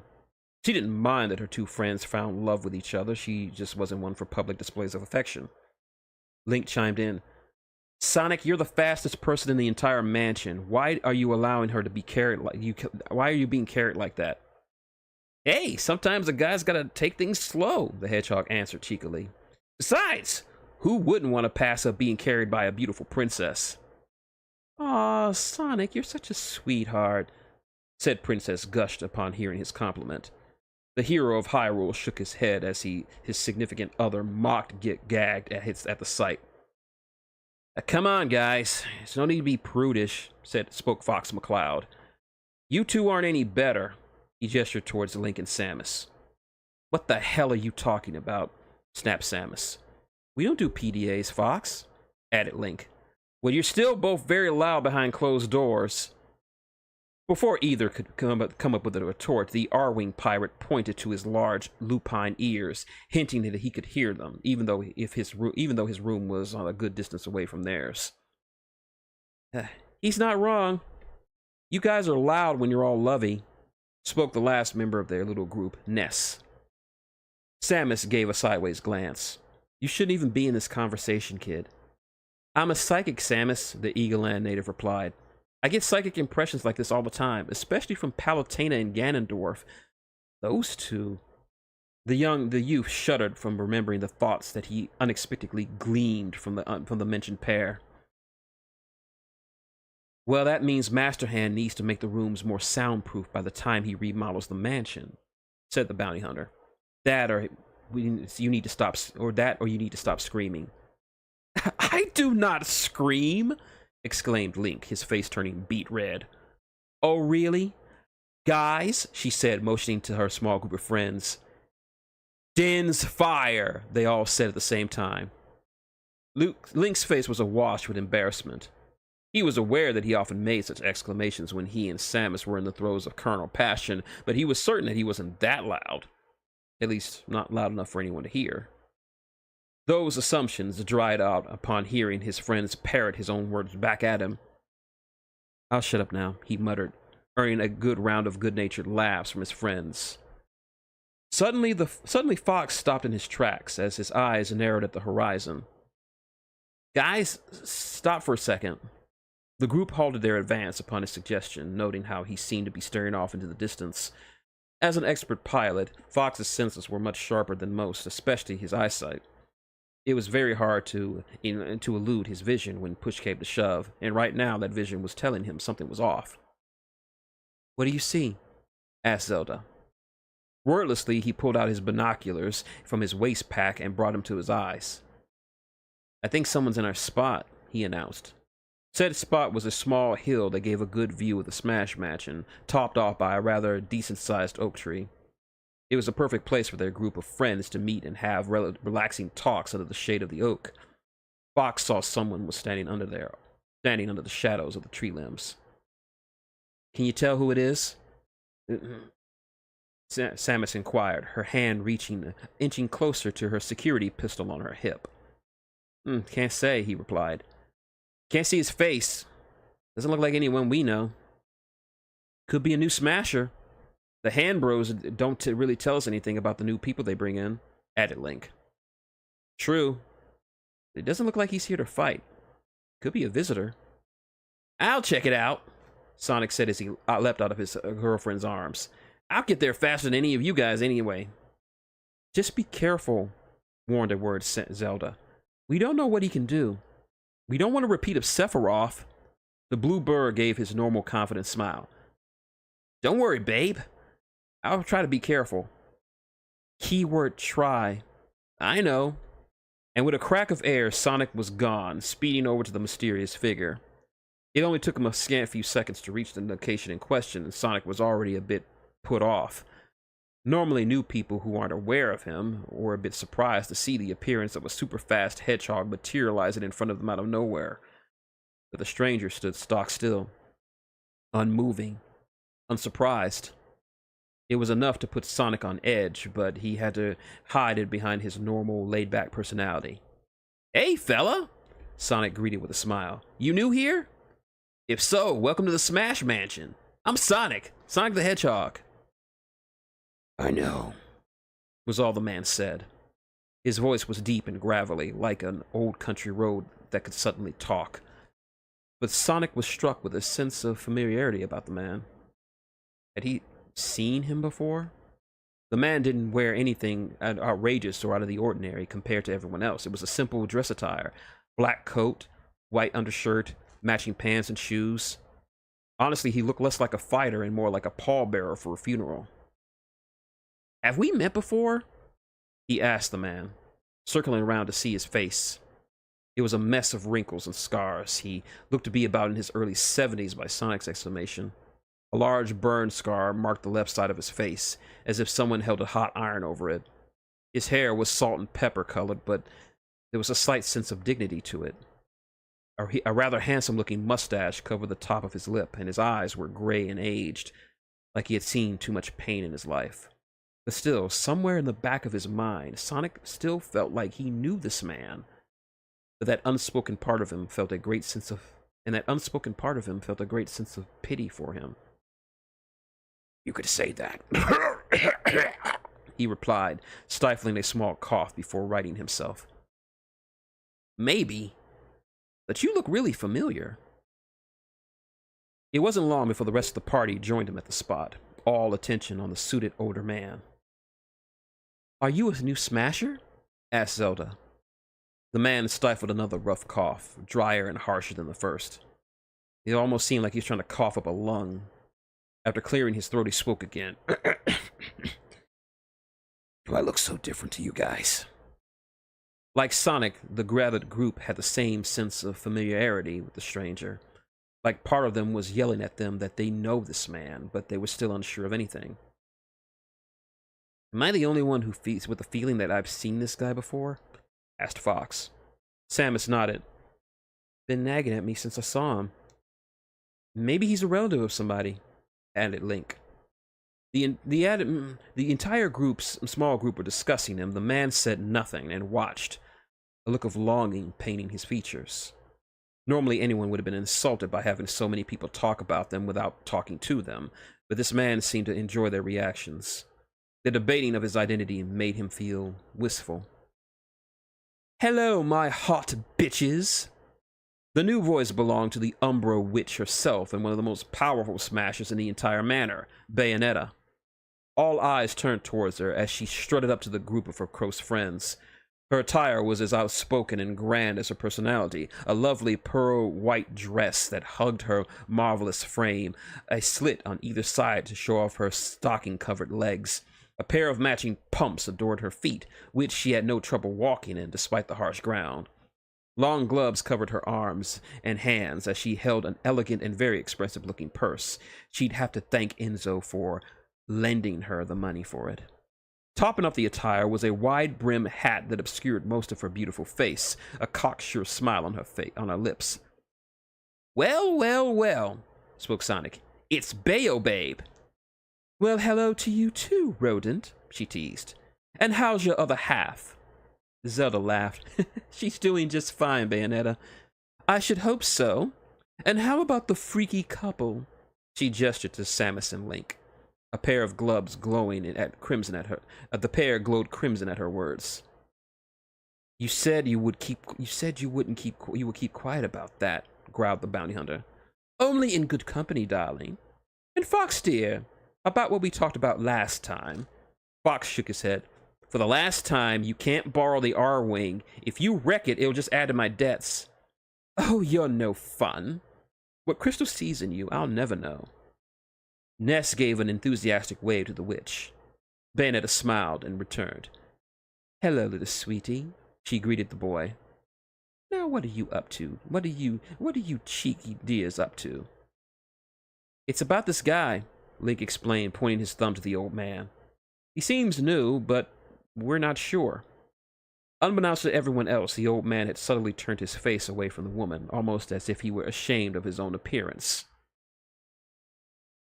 "Well, it can't be that hard," she said, strolling over to the man.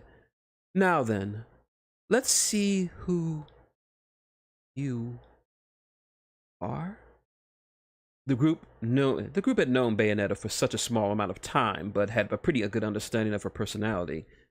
She was confident, blunt, seductive, flirty, and a total badass.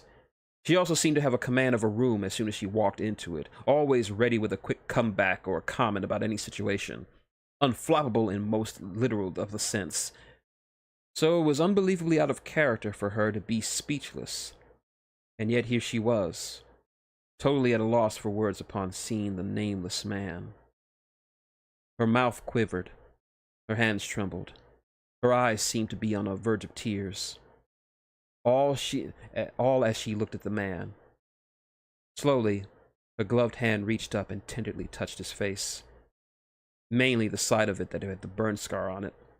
The man didn't shy away from the intimate action. He should have, but he couldn't turn her away.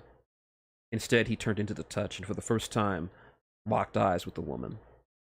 The witch, upon seeing his tired gray eyes, let a single tear escape her eyes and pass her signature glasses.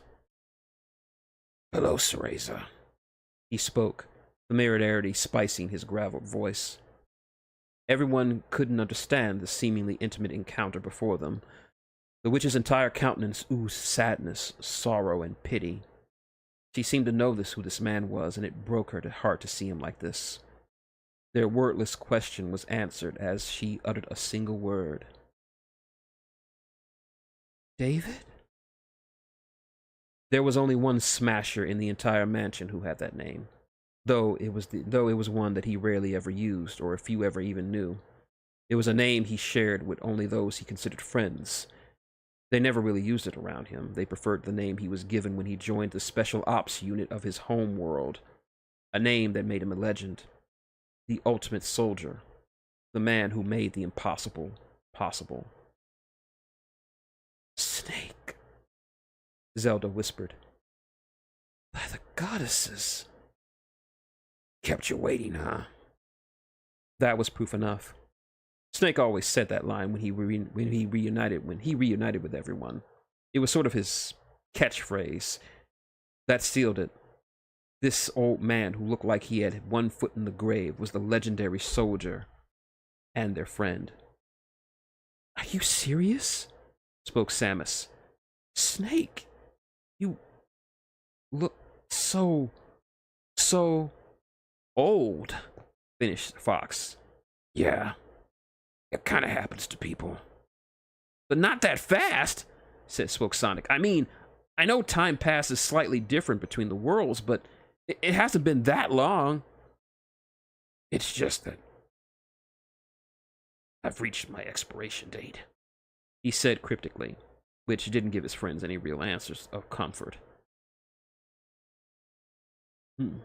Just before he could ask anything more of him, a new voice suddenly filled the air. "Snake! There you are!" All eyes found the source of the new voice. It belonged to a man who was running up to them from some distance away.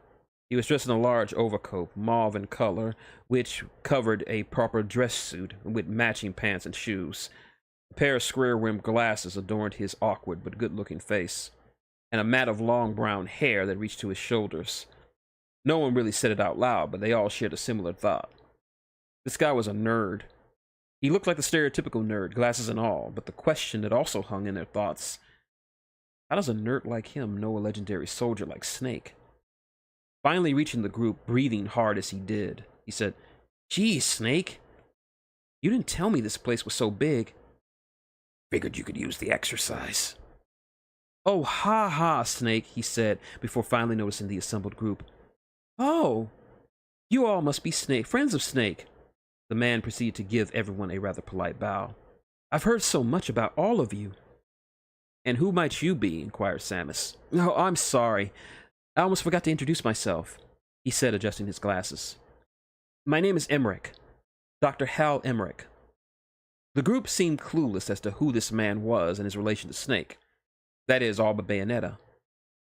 "Otacon! You're Otacon, aren't you?"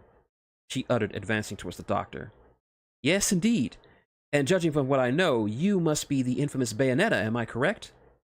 "Indeed you are. David has told me all about you," she said, extending a hand to him. Otacon eagerly gave the taller woman a handshake. "So is he. He talks about you all the time. I must say, his words don't do you justice, ma'am. Certainly every bit the goddess he makes you out to be." His words seemed to earn a muted but affectionate grunt from the legendary soldier. That's nice and all, but someone would kindly explain to me what's going on here, spoke Fox. Oh, I'm sorry, darlings, spoke the witch. I don't suppose you would know. You see, this man is a dear friend of Snake's. His best friend. Wait a second, uttered Sonic. You two? Besties? The men in question only glanced at each other before sharing a muted laugh. Hard to believe, eh? Said Snake. Almost too hard, added Link. Okay, Mr. Bestie, spoke Sonic. You have any idea what's wrong with Snake? The question caused the once jovial mood of the two men to falter in a sense of fatal melancholy. Otacon looked like he wanted to say something, but was unsure of what to say or how much to say. Is there some place we can talk? In private. That's okay, that's okay, CJ. See you around, man. Good to see you around. Good to see you. The group had retreated to a small dining area that was relatively private for their purposes. Snake sat at a small table, with Otacon to his left and Bayonetta to his right, holding his roughed hand in her own gloved one. Zelda, Samus, and Link sat opposite to them, with the other electing to stand. Okay, this should be good enough, remarked the scientist. Snake isn't one for letting others know too much about his personal life. So what's the deal? Asked Fox, crossed arms as he waited for an explanation to come. There's got to be some cause on why he looks this old. Otacon cast a glance to his best friend, almost as if asking him permission to reveal what he had needed to say. The old soldier gave him a small nod. Otacon had to be impressed. He almost didn't believe the existence of such a place such as the Smash Mansion, or the fact that so many warriors that were brought together for the purpose of combat via a giant disembodied hand. But what surprised him the most was the fact that he actually made friends, and the fact that he found a girlfriend. Seeing Bayonetta's picture did her no justice. He was almost jealous that he could land such a beauty as her, but now wasn't the time for such things. These were Snake's friends, and they deserved to know the truth. He stated, "Exactly how much do you know about Snake's past?" This group shared a few looks and made some comments about what they knew of him. Snake then said, "They don't know much. Ceres is the only one who knows the whole story." Well, this certainly makes things all the more easier. Just tell us what's wrong with him, Dr. Emmerich, spoke Samus. I will. And please, call me Otacon, Miss Samus. He settled into his seat before he spoke again. In order to fully understand Snake's condition, you have to understand something about our world and Snake's nature. You see, Snake is a clone. What? Sonic, Fox, and Samus exclaimed in unintentional unison. Only Zelda, Link, and Ness seemed to be in the dark about what he said. Clone? Zelda said, tasting the word on her lips, but still not understanding what it meant. Seeing her confusion, Otacon explained, a clone is, in the most basic sense, a copy of another person.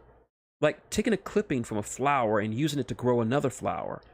On the genetic level, it's an exact copy of the original, but totally separate from the original. That sounds unnatural, Link commented, not particularly enjoying the thought. It isn't. Cloning isn't exactly the most approved of sciences, though I see some of you are familiar with it. Sonic nodded. Eggman dabbled in cloning a while back. Tried to clone Shadow a bunch of times. After the Black Shadow incident, he just gave up on it. Both the Space Pirates and the Federation did some secret cloning projects, mainly just trying to clone Metroids, added Samus. Fox added, cloning is the least of what Andros did back then. He's the reason cloning is outlawed in the Lilas system.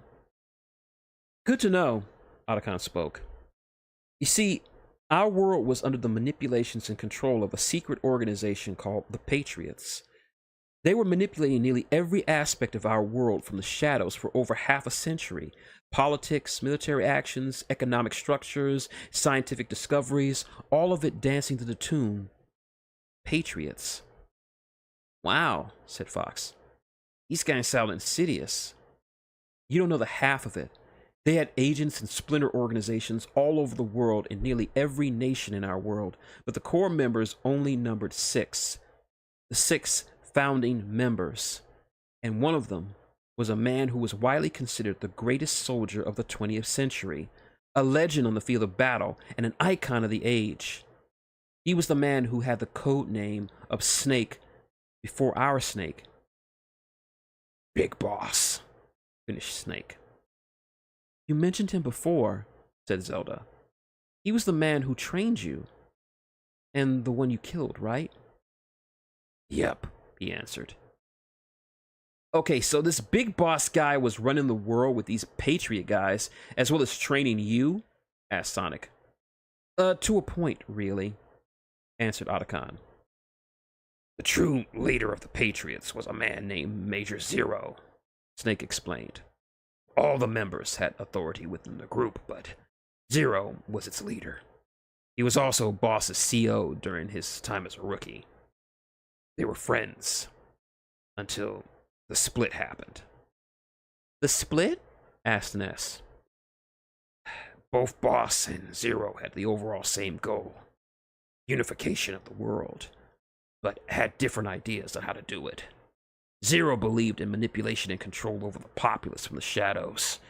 Big Boss believed in a world where soldiers always had a place where they aren't used or discarded by those in positions of power. This led to the deterioration of their relationship, both professional and personal. Big Boss wasn't just a soldier, he was an icon, designed by Zero to be the symbol for the people to believe in and rally behind. But this schism threatened to end that idea. Zero was scared Boss leaving the Patriots, or even worse, using his status as an icon for soldiers to rally a force. As a soldier, to rally a force strong enough to oppose or even destroy him. Would put an end to their relationship. Les enfants terribles, Otacon continued. It's French for the terrible children. Not exactly a name for that would make one feel good, said Sonic. Not that at all, Sonic. The core of the project was the understanding of genes. Genes are the building blocks of life.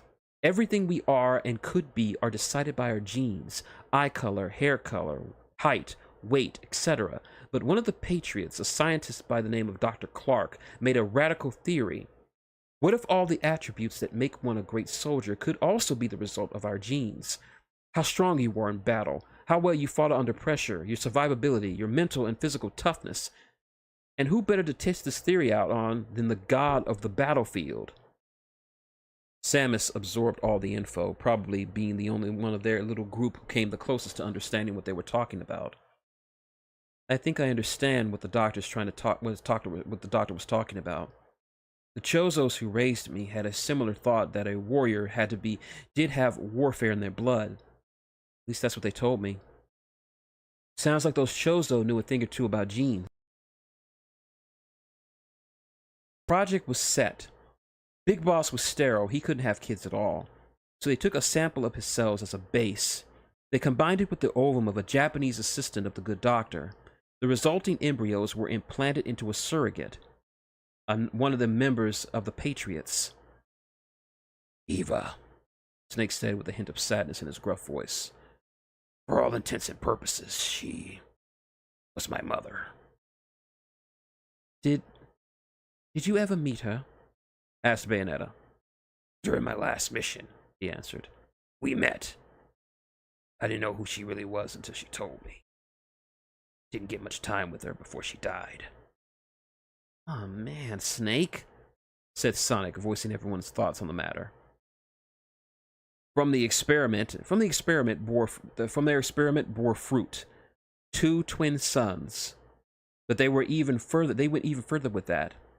One twin was given all of Big Boss's dominant traits and the other the recessive ones. The one who got the dominant traits was the boy who was named Eli. He would grow up with the code name Liquid Snake.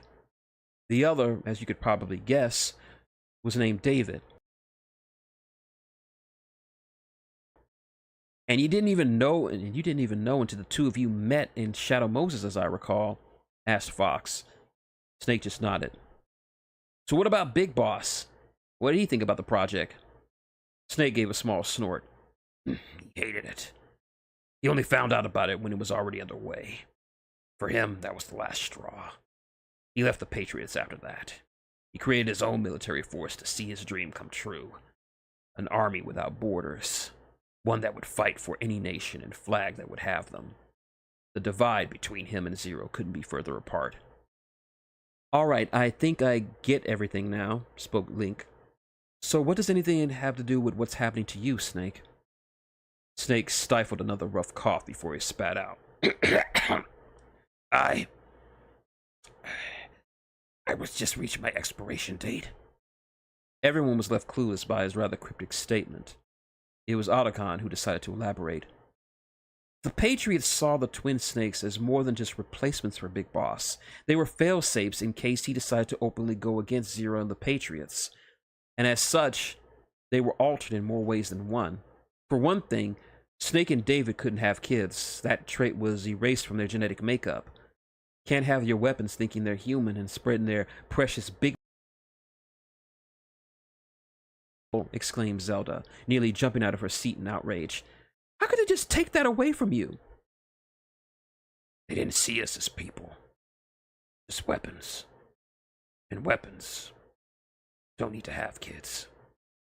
Bayonetta squeezed his hand supportively as the words came out of his mouth. And here is where we come to it, Otacon said with a sigh. The aging started a while ago. It was subtle at first, a few extra gray hairs here, some achy joints there, but then it just started getting worse and worse. At first we thought it was some kind of disease doing it, but later, thanks to a friend, the scientist appeared for the briefest of moments as he was about to break down and cry, but somehow he was able to toughen it out and continue his explanation. We learned the truth. Snake cells are breaking down and aging by design.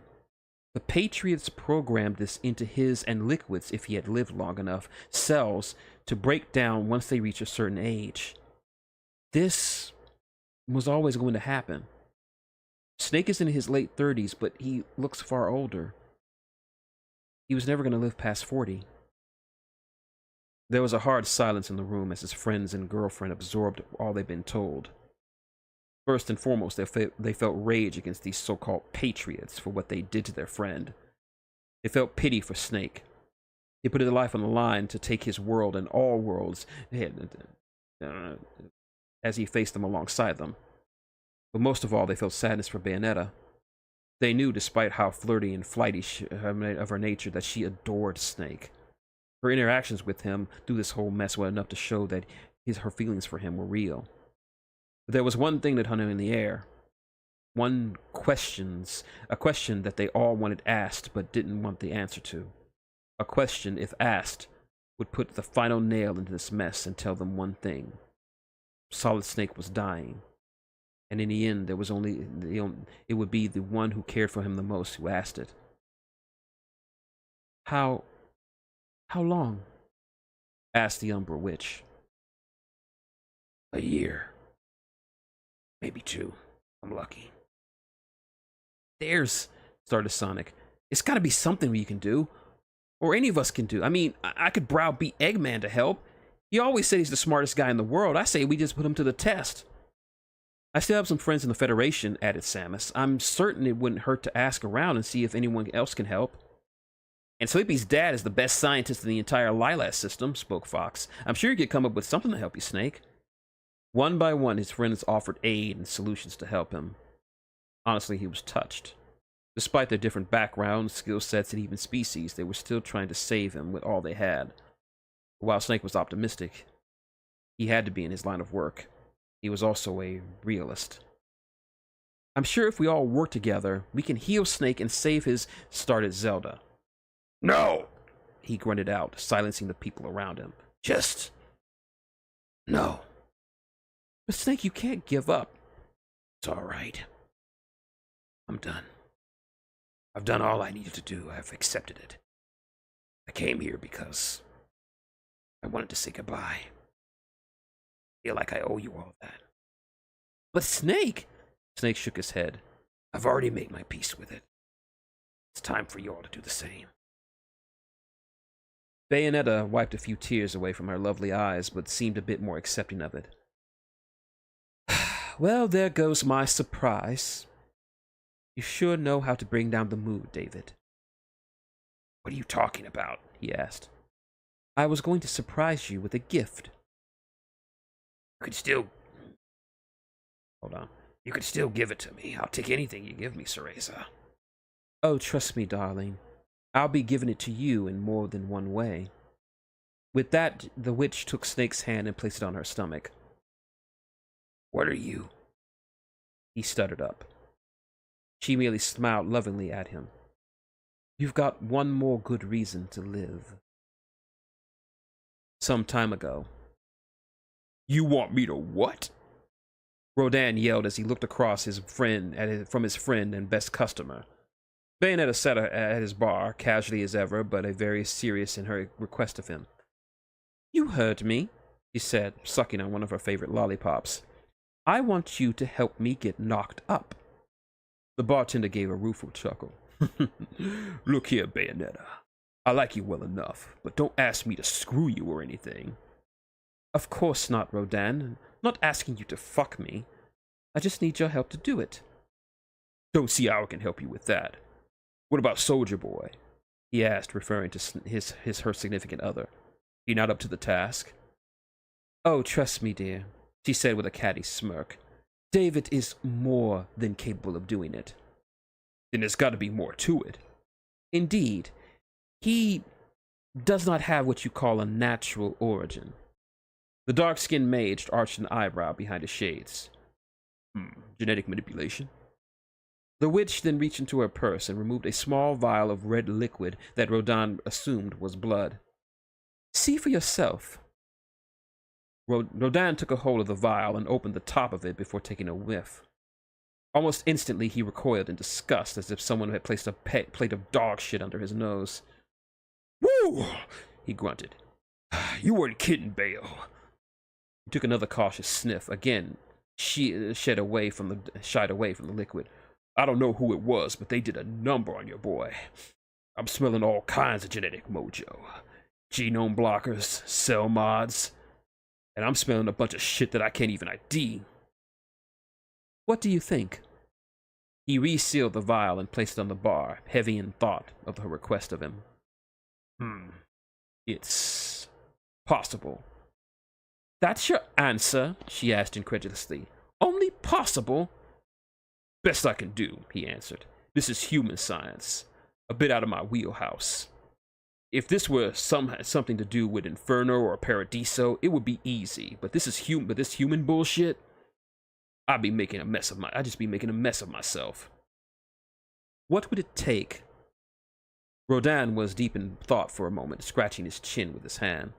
The equipment would be a bitch to get. Enzo can handle that. Thought as much, he said with a smirk. But first and foremost, I need some help. Someone who knows something about mojo like this. Would even better if that person had some experience in cloning and such. Well, fortunately for you, I happen to know someone who knows a thing or two about cloning. Oh, Mewtwo! That's your cue, darling. As if on cue, the legendary Pokemon teleported into the bar room, floating a few inches off the ground. I am here, and I heard everything, he said with confidence. And what do you think? If Mr. Rodan is as good as you said about him, then this endeavor will more likely succeed. In other words, we got this shit. Excellent. I knew I could count on you two. This is gonna cost a lot of halos, Bayonetta.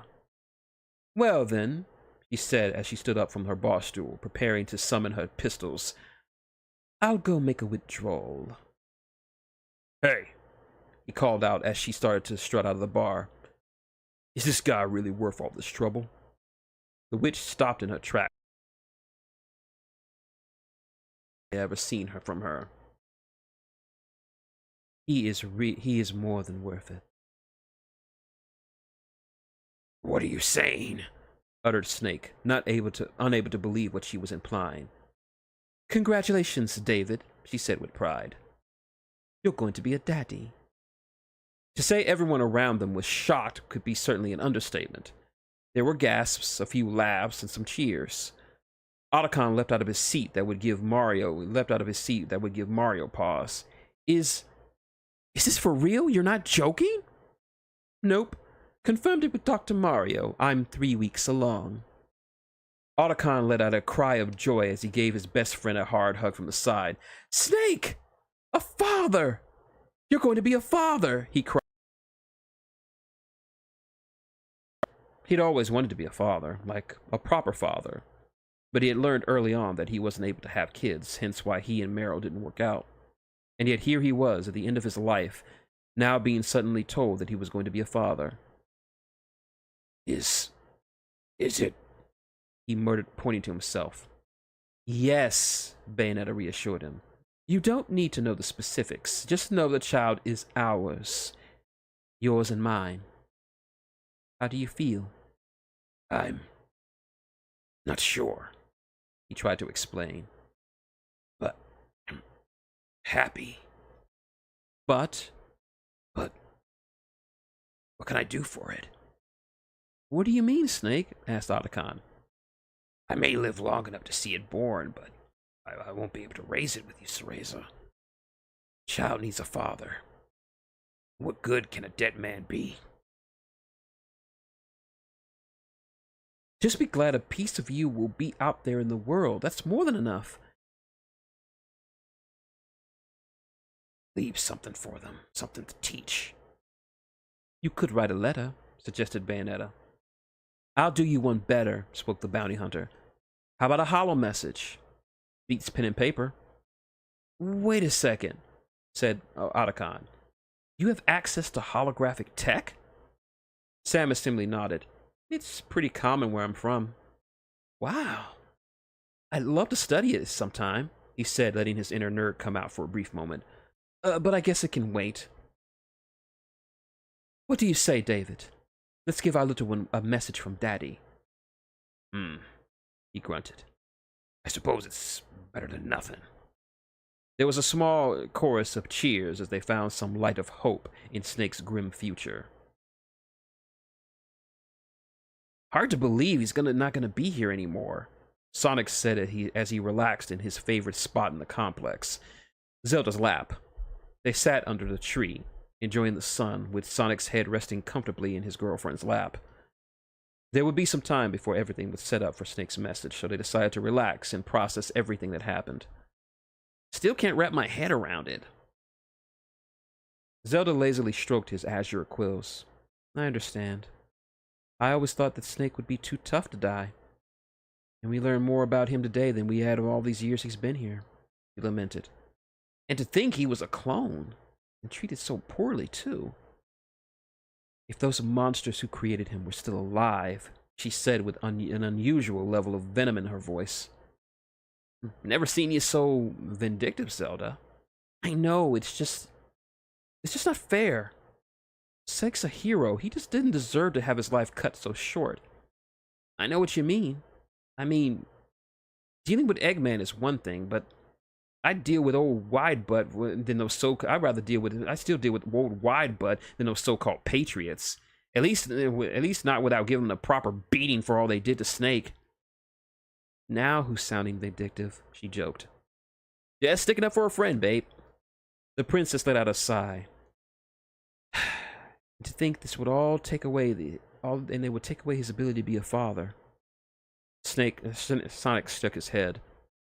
Cruel bastards. Everyone should at least have the choice of being a parent or not. No one deserves to have that taken away from someone. Just another reason I need to give those patriot bastards a good clobbering, he said, swinging his gloved hands in the air, causing his royal lady to laugh, which she greatly needed. That's why she loved him so much. He knew just what to say or do to lighten her mood. Have you ever thought about it? What? Kids. Being a parent, she asked. She wasn't trying to force the issue. She was just merely curious since the subject never really came up. Sonic took a contemplative gesture. He never really considered the question before. Hmm, he muttered. I never really thought about it. Always on the move, you know, going from one place to the next, seeing where my speed takes me, and kicking butt. But you know, doesn't sound too bad. Having a little version of me running around, but I'd have to be in the right mood. And he looked up at her lovingly. The right woman. Oh, really? So you wouldn't mind to say if said lady was Amy? That's not funny, Zelda, he said, holding his stomach in laughter. Come on, think about it. Nice pink and blue hedgehog kids? Stop! It was her turn to make him laugh, and she was glad for it. Zelda wanted to do something for his mood, as she had done for hers. Okay, Princess Smartass, what about you? Want some kids yourself? It didn't take her nearly as long as him to decide. I'm royalty. It's my duty to not only lead my kingdom, but to also keep the royal bloodline going. So having kids is something I'm expected to have. Not that I have to offer it before, not that I haven't had the offer before. Sonic arched an eye. Offered? Somebody tried to get with you? A few members of Hylian nobility, she answered. Mostly men who were old enough to be my father. Stuck-up snobs who think they can just become future king just by being male and noble, she said with a hint of hostility in her voice. I could always come to Hyrule and tear their stuff up. They wouldn't be able to catch me, the hedgehog offered, getting another laugh from the girl. That's okay. I've dealt with Ganondorf for many lifetimes. I can deal with some stuffed shirts. But there's only one way to get them off my back. Do tell, princess. Well, she stared down at the person who had caught her heart and ran away with it. I could always take a consort.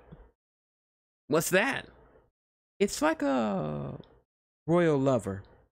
They wouldn't be king or anything, but they would be the father of my children, if it came to that. Really now? He asked as she gently stroked his stomach. And what does one have to do to become a royal consort? I'll tell you one day.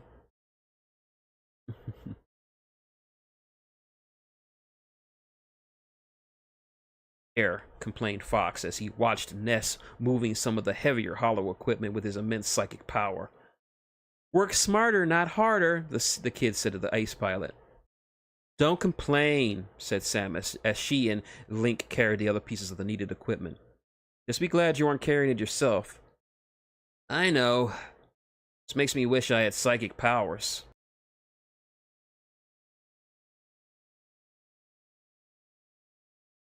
Fox shook his head.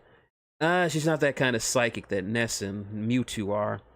She's more about feelings and impressions than moving stuff around. Fox asked her a bunch of times to learn to move shit. She kicked him in the butt.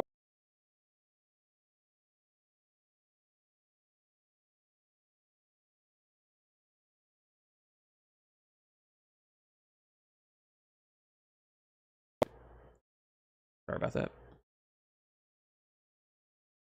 Wish I could have been there to see it, said Samus. Yeah.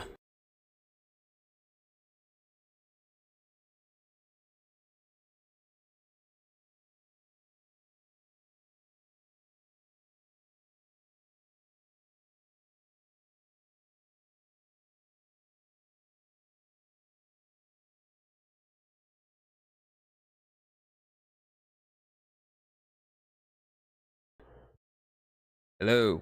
Hello. All right, there we go. Sorry, it froze for a bit. Having some issues. All right.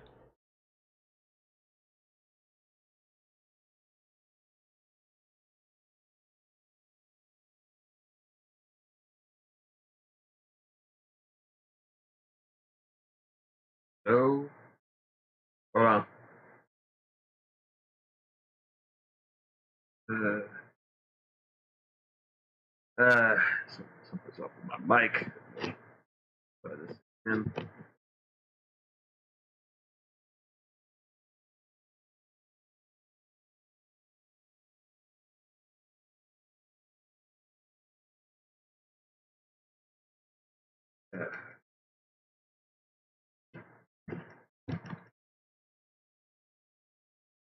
Uh, Sorry about that. Some got some issues with my mic. Computer says it's not recognizing it for some reason.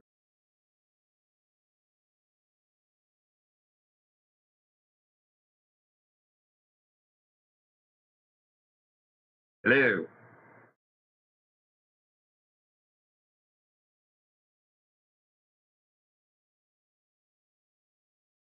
All right, there we go. All right, sorry, I had having some mic issues. All right, hopefully this cleared it up. All right. The others guffawed at the mental image of the legendarily arrogant bird pilot being humbled. Ah, wish I could have been there to see it, said Samus. Yeah, me too. I needed that laugh, said Link, especially after what we have to do. I hear you, Link, said Fox. Solid Snake a clone. And dying. Just when I thought I'd seen it all. Just hate that Snake went through all that. That's just it, Link, spoke Samus. People who dabble in that stuff rarely care about the beings they create. Just the results. In some ways, the Federation and the pirates are a lot alike. Sounds like you have first-hand experience with that, said Fox. The bounty hunter nodded. Found a secret clone lab at a research facility during a mission. They were cloning Metroids, even though cloning is illegal in the Federation. Dirty business all around. But at least Snake gets to be a dad, said Ness. That's a win, right? True, but it's a shame the kid won't have their father around, said Link. That's why they'll have us, offered Fox. A child should have a good support system, especially when they lose their parent. Yeah, Samus added. It was clear that there was a shared feeling between the two of them, what with Samus's parents being murdered by space pirates and Fox's father being betrayed by one of his own teammates. They both had secretly made up their minds to help Bayonetta raise her child in the place of Snake, as a favor to both of them. All right. Say, Fox, spoke Link. You ever want to be a dad? Of course, he answered. I've always wanted a family. At least after I pay off the Gray Fox and retire from this merc work and all. Maybe become an instructor or something. With Crystal, I expect? Asked Samus. If she'll have me, he answered, somewhat unsure of himself. He did care a great deal for the vixen, but part of him worried that he might be unworthy of her, even if everyone around him felt differently. What about you, Link? Me? He said, glancing a bit at Samus as he thought about the question. Well, maybe. I mean, I wouldn't be opposed to fatherhood, but really, I'm not sure I want to think about it right now. Makes sense. And you, Samus? Want to be a mommy someday? Now, Fox and Ness were facing forward, so they couldn't see her face, but Link sure did. He noted the look of longing that arose on her face. A terrible sadness filled her eyes, if only for a moment. She was normally tougher and more reserved than this, but any kind of mention of motherhood brought out this reaction from her. On reflex, her hand gripped her right arm. It was the arm that she had been given the Metroid vaccine that allowed her to combat and defeat the X-parasites. The vaccine was made from the last remaining cells of a Metroid. But not just any Metroid. It was the baby. It had no name. She just called it the baby. It was the closest she had ever come to being a mother. And losing the baby had affected her more often than she let on. Twice now the baby had saved her life. And she regretted never truly being the mother that it needed before dying. I don't know, was all she uttered. Fox glanced back at the inquiry, but Link caught his attention and silently told him not to press it any further. Fair, he said, respecting the privacy of his fellow space merc. And you, Ness? Don't really want to think about it. Once I'm older, I'll tell you. He replied with his normal optimism. The others were always in some kind of awe of him. He was the youngest Smasher, gifted with immense psychic powers and faced horrors that would cause most to go insane. And yet, he remarkably remained normal and sane. He was probably the one person none of them had to worry about, or his future. It was enough to brighten their moods as they made their way back to the mansion. Kids of the future, right?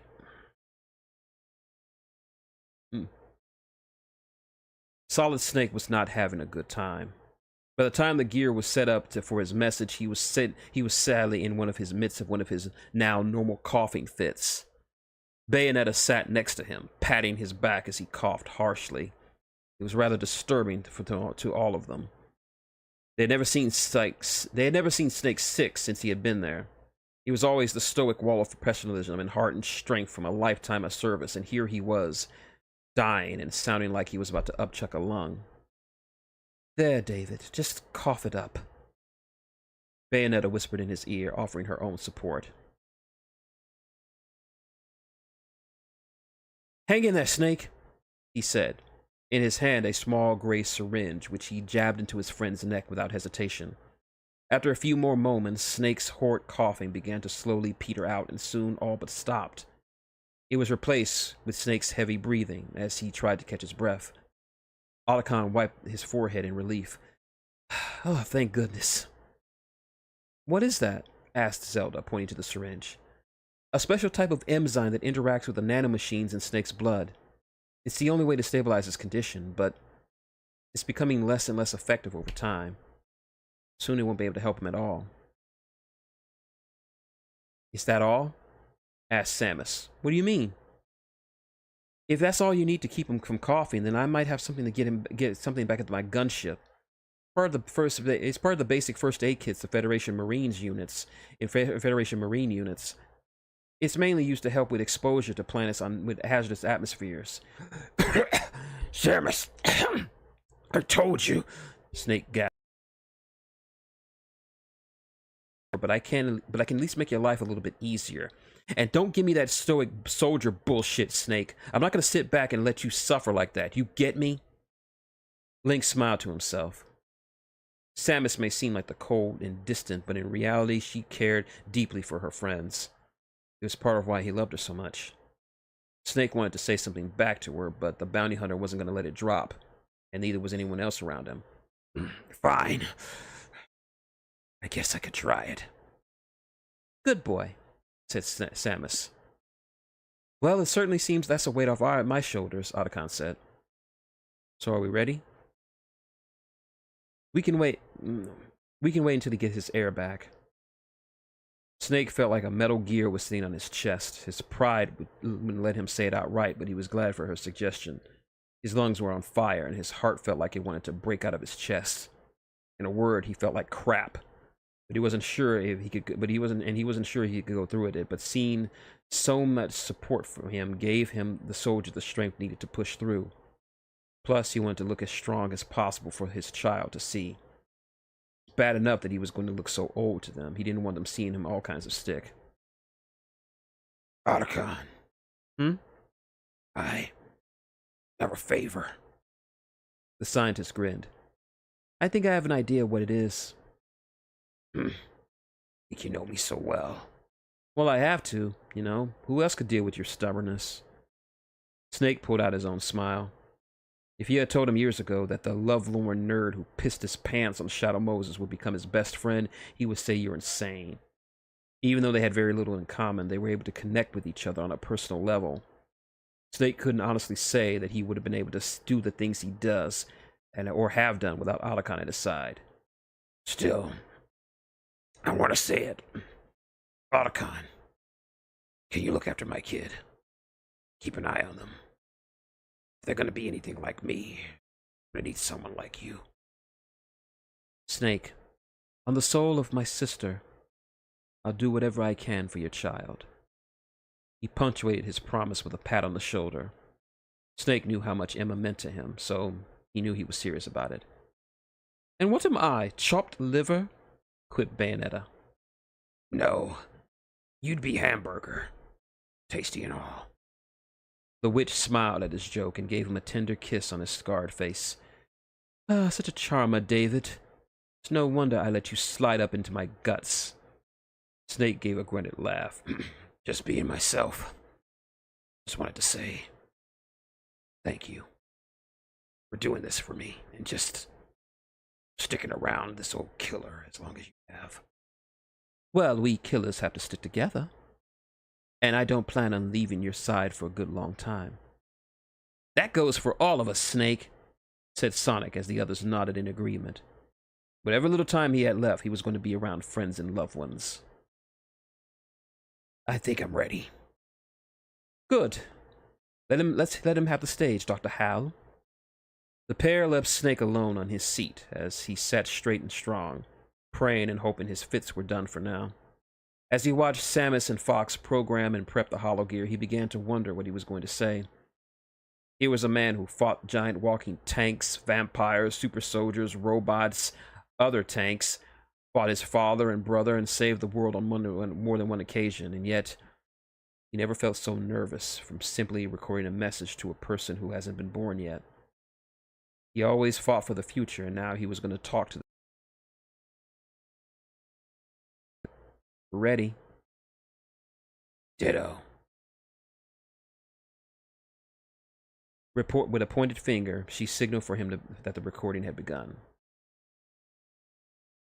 Hey, kid. My name is David, but everyone calls me Snake. And I'm your father. And I'm sorry to say this, but by the time you see this, I'll be long dead. I'll probably see you come into this world, but I won't be able to see the rest of it. I won't hear your first words, see your first steps, help you learn to ride a bike, see you open your presents on your first Christmas. I won't be able to do all the things that a father is supposed to do for their children.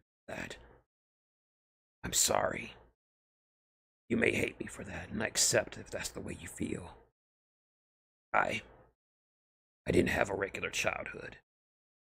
I didn't have parents who loved me or wanted me. So I know how it feels to not have that presence in your life. So I'm making this recording so to let you know something.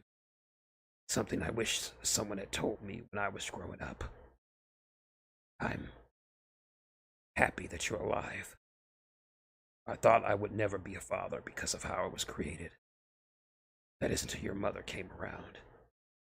She literally moved heaven and earth to ensure that you would come into this world as my child. I had a brother. His only regret was never being able to leave anything of himself behind. I didn't understand what he felt then, but now I do.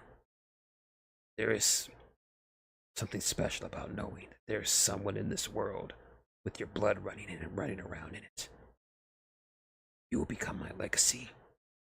Not as a soldier or anything like that, but just as my child.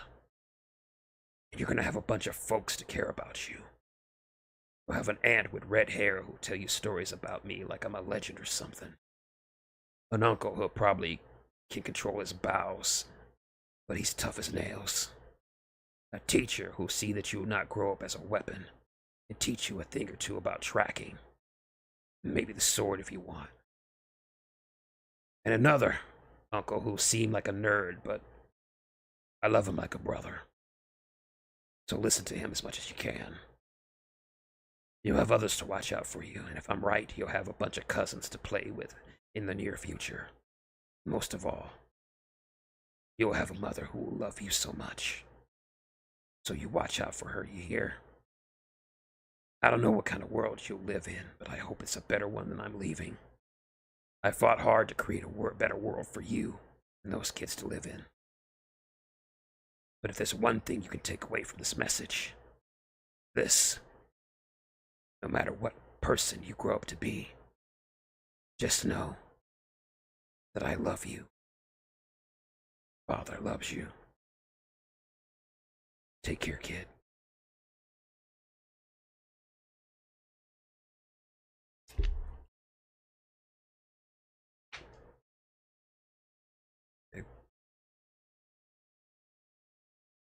Francine shut down the hollow message as soon as it ended, and she sat in the common room of the Smash Mansion, given some time alone while she listened to the message from her father, now long dead.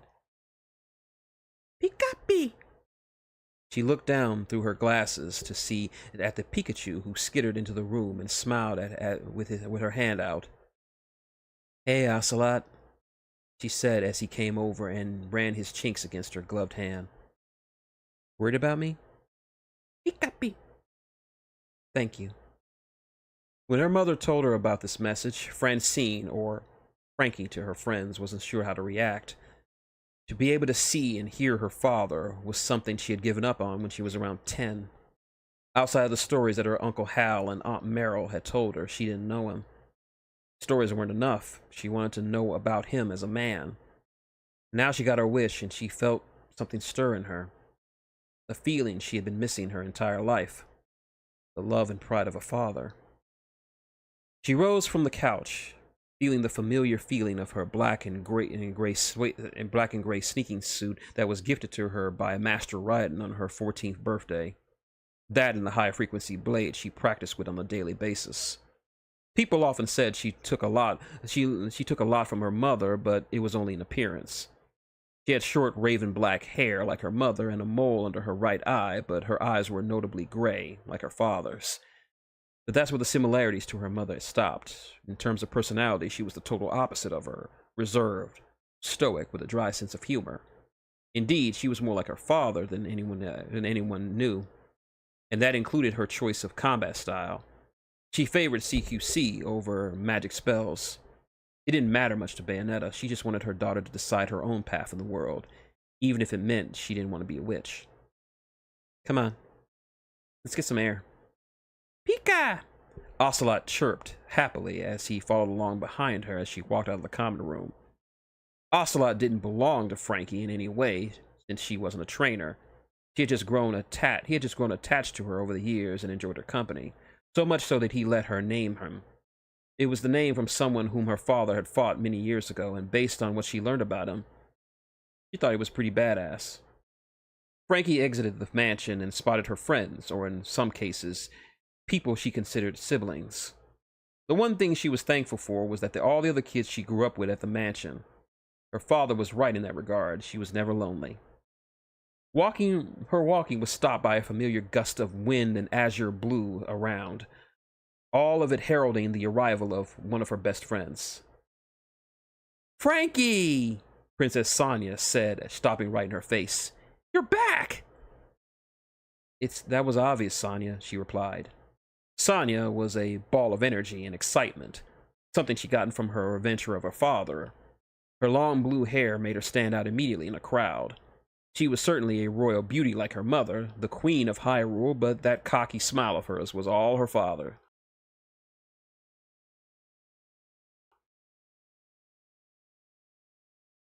"Geez, Sonia, let her breathe first."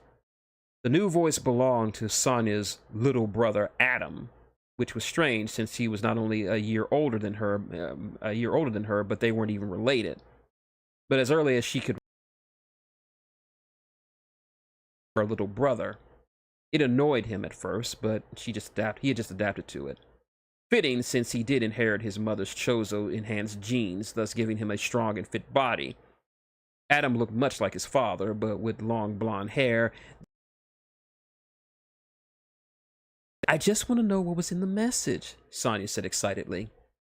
Even though they weren't alike in terms of personality, they were a good counterbalance for each other. Frankie didn't want to be around folks who were just like her. She was serious enough for everyone. She thought for a moment before she could say about her father. "He was handsomer than I thought," she said plainly. "Handsomer? And there's nothing wrong with a girl thinking her father is good looking. I know my daddy is the best looking daddy in the entire world," she beamed as she thought of her father. The princess has a good point as always. Next to them appeared the most powerful of the children, the demigod Iliandros. He always had a habit of appearing and vanishing on a whim. It befitted him, given his father was the king of bandits. He also possessed a cunning that wasn't unlike his goddess of a mother. He was handsome in a devilish sort of way, with his tan skin and long red hair with streaks of emerald. My mother always said father had a sort of evil attractiveness to him. He smirked. Your dad was evil, said Sonya. How can evil be handsome? You'll just have to ask my mother, my princess. Sonya hated when he tried to be charming with her, mostly because it was very close to working on her. Another friend joined the conversation. So what was he like? And keep the handsome details to yourself. Kitsune Kit McLeod stood there, waiting patiently for the details of the message. She had dull red hair, brought on by the mix of the tones of both her pilot parents. Her outfit was a modified uniform of the Star Fox unit. Well, he was gruff, almost mean in a way. A guy who wouldn't tell you his life story if you put a gun to his head, but there was a warmth about him. Like he cared too much for Dad used to say about him, Kit replied. Just then, a small blonde-haired, blue-eyed human child teleported next to her leg. The foxy pilot looked down at him and said, Care to add your 2 cents, Switch?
Starved. I could go for some chili dogs. Chili dogs aren't very regal, Sonya, remarked Iliandros, getting a raspberry from the princess. Screw off, dork. I can eat what I want, she said before burning off towards the mansion's dining room. The child of Twilight loved riling her up before lunch. She had such interesting reactions that he enjoyed seeing. He then took to the skies and followed her. Come on now, we cannot let them get a head start, Sonny chirped as he grabbed Kalon by the collar and leapt away. I can move fine on my own! The martial artist screamed, and they soared into the skies, Sonny laughing all the while. Switch looked up at Kit for a moment. Said Vixen's eyes snapped down towards him, and the two seemed to be having a wordless discussion. Fitting, since the two were the only ones of their group who had telepathic powers, so it was very likely that they were conversing, only in their heads. Kit smiled and nodded at the boy before she ran off after the others. Coming? Adam asked. You go on ahead. I just need to think about some things. Adam reached over and placed a hand on her shoulder before looking her right in the eyes. Take all the time you need. I'll be here for you. A caring smirk rolled on Frankie's face as she patted his hand. I know. And thanks. He gave her a nod before heading off to meet with the others, leaving Frankie alone with Ocelot curled around her leg. Her friends were supportive, but this situation was something she needed to sort out on her own. Well, not entirely on her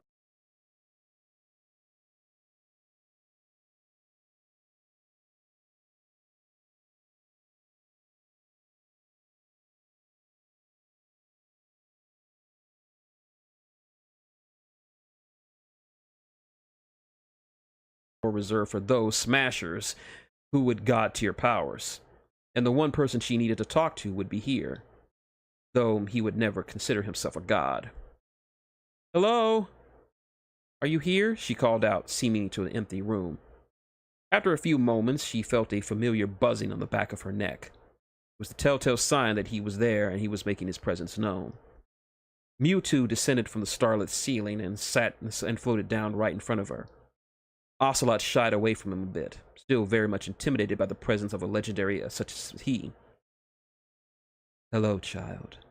The psychic spoke with his own mouth. He knew that Frankie didn't like conversing psionically, so he made a habit of always using his mouth to speak with her. Hello, Mewtwo. Would you care for us to have a seat? He offered, pulling a chair over for her to sit in. Thank you, she said, sitting in the provided seat. Is there something on your mind, child? He asked as he sat in midair. How did you guess? Did you read my mind? He shook his head. No, I respect your privacy too much to read your mind like that. I just know you well enough. Frankie laughed a bit. I suppose you do. Ocelot leapt into her lap and started to relax. What is wrong? She sighed to herself. I saw the message. It didn't take much for Mewtwo to realize what she meant. I see. I knew this day would come. Yeah, she said, stroking the yellow fur of the Pikachu in her lap. Seeing Dad for the first time. Never thought I'd see the day. And how does that make you feel about him? You know, I think I hated him when I was younger. Not just for not being there for me, but for Mom. Why your mother? I used to ask questions about him when I was younger. Lots of questions. I mean, who doesn't want to know where they come from? But when I did, Mom would just start to tell me about him, and then she'd just get choked up and just start crying. I didn't understand it. I thought he broke her heart or something, and when others told me about him, all I knew is he hurt Mom, and I just hated him for leaving. And that has changed? She nodded solemnly. Seeing his face and hearing his voice, I understand now. Mom still loves him. That's why she gets upset. She misses him. And I see why. He didn't want to die. He didn't want to leave Mom. Or me. I know that now. And you feel shameful for having such feelings. The girl nodded. Do not feel shameful, child. There is nothing wrong with anger. It is natural. But when you hold on to that anger unreasonably, it becomes shameful. The fact that you let go of that anger once you understood your father shows you are maturing. But of me, of who I am, of what I became since you recorded that message. Sensing her uncertainty, Mewtwo levitated down to her level and touched her cheek with his tail. Francine, do you know why I aided your mother in your conception? Frankie pondered his question for a few moments. Because you owe her a favor? She guessed. The Pokemon shook his head. Because I understood Snake and how it felt. Like him, I am a clone, created by those who wanted to use me for their own purposes. and did not care about my feelings or my wants or my desires. And like Snake, I am unable to sire offspring. I am Mewtwo, child. I am the only Mewtwo. And once I am gone, there will be no other Mewtwo to follow me. I will have no biological legacy to leave behind. But when Bayonetta came to me with her plan, I saw this as my one chance. Chance? To have a say in the creation of another life. To have a hand in siring a child, even if indirectly. And then you appeared. I watched you learn and grow into the person you are today. With no small amount of pride, like your father. I do not presume us to assume such a title of being your father, but if Solid Snake feels even a tenth of the love and pride I have for you, then he loves you very much, and he is very proud of you. Frankie leaned into his tail and brushed away a few errant tears from her glasses. She had known Mewtwo as long as she could remember. He was always her caretaker, almost like a nanny of sorts. She always felt comfort and safety around him, despite knowing how intimidating he looked. She knew he cared for her, but to think he felt such parental feelings for her meant the world to her. Thank you, Mewtwo, for everything. Think nothing of it, child. Now, would you like something to drink? She looked down at Ocelot, who had long since fallen asleep in her lap. With a grin, she answered, "That." To be continued in Smash Kids, The Rising Dark. And that was the end of the so-called trilogy of Smash Bros. Fics that I wrote. And it seems to have had that seems to have had an effect on you. I wasn't expecting that. Thank you very much. I just felt that Snake deserved a little bit of a happy ending, and it just sort of came out, and I had the idea for it for a long time, and then it just evolved into this, and now it's evolved into a story, and hopefully I can get off my ass and actually expand upon it, because this is going to be a big story. The story will be The Rising Dark, and it will be about a massive calamity that is about to take place. A threat from beyond all worlds. And I will tell you this much about the threat. Crazy Hand actually encountered it. And that's what turned him crazy. That's why he's Crazy Hand, because he ran into that. And moreover, speaking as a Kingdom Hearts fan, the reason why the Heartless did what they did in the Kingdom Hearts games, they weren't invading all the worlds of light. They were fleeing from this threat. And I will leave it at that. The stream, and try to figure out what's wrong with my mic, since it is in.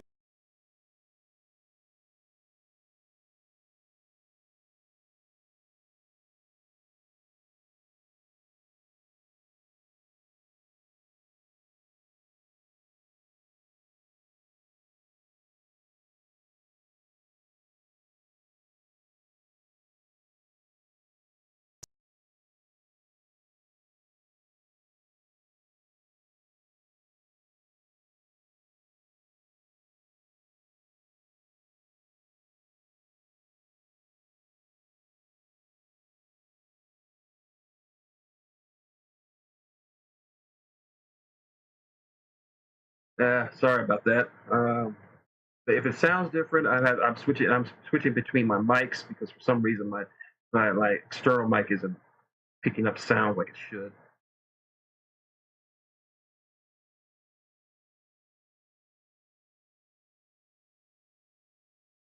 Hello. All right. Before we wrap things up, I think you guys deserve to know what the children of all these smashers properly look like, and thankfully, my artist came through. Alright, can't believe I started there. Alright, first and foremost, say hello to Princess Eunice Eunice Maria Hylia, also known as Sonia. Like her father, Sonia isn't her real name. It is just a name she adopted. Her real name is Eunice. She does not like Eunice. Her middle name, Maria, comes from her godfather, aka Shadow the Hedgehog. Yeah, as you can clearly see, she takes a lot from her father in terms of hair and cocky attitude. And like her father, she runs faster than the speed of sound, and she has minor bits of magic from her mother. Very cheerful, very adventurous, and she utterly adores her father.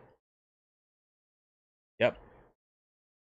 Next, we have our friendly demigod, Iliandros, demigod son of Ganondorf and Palutena.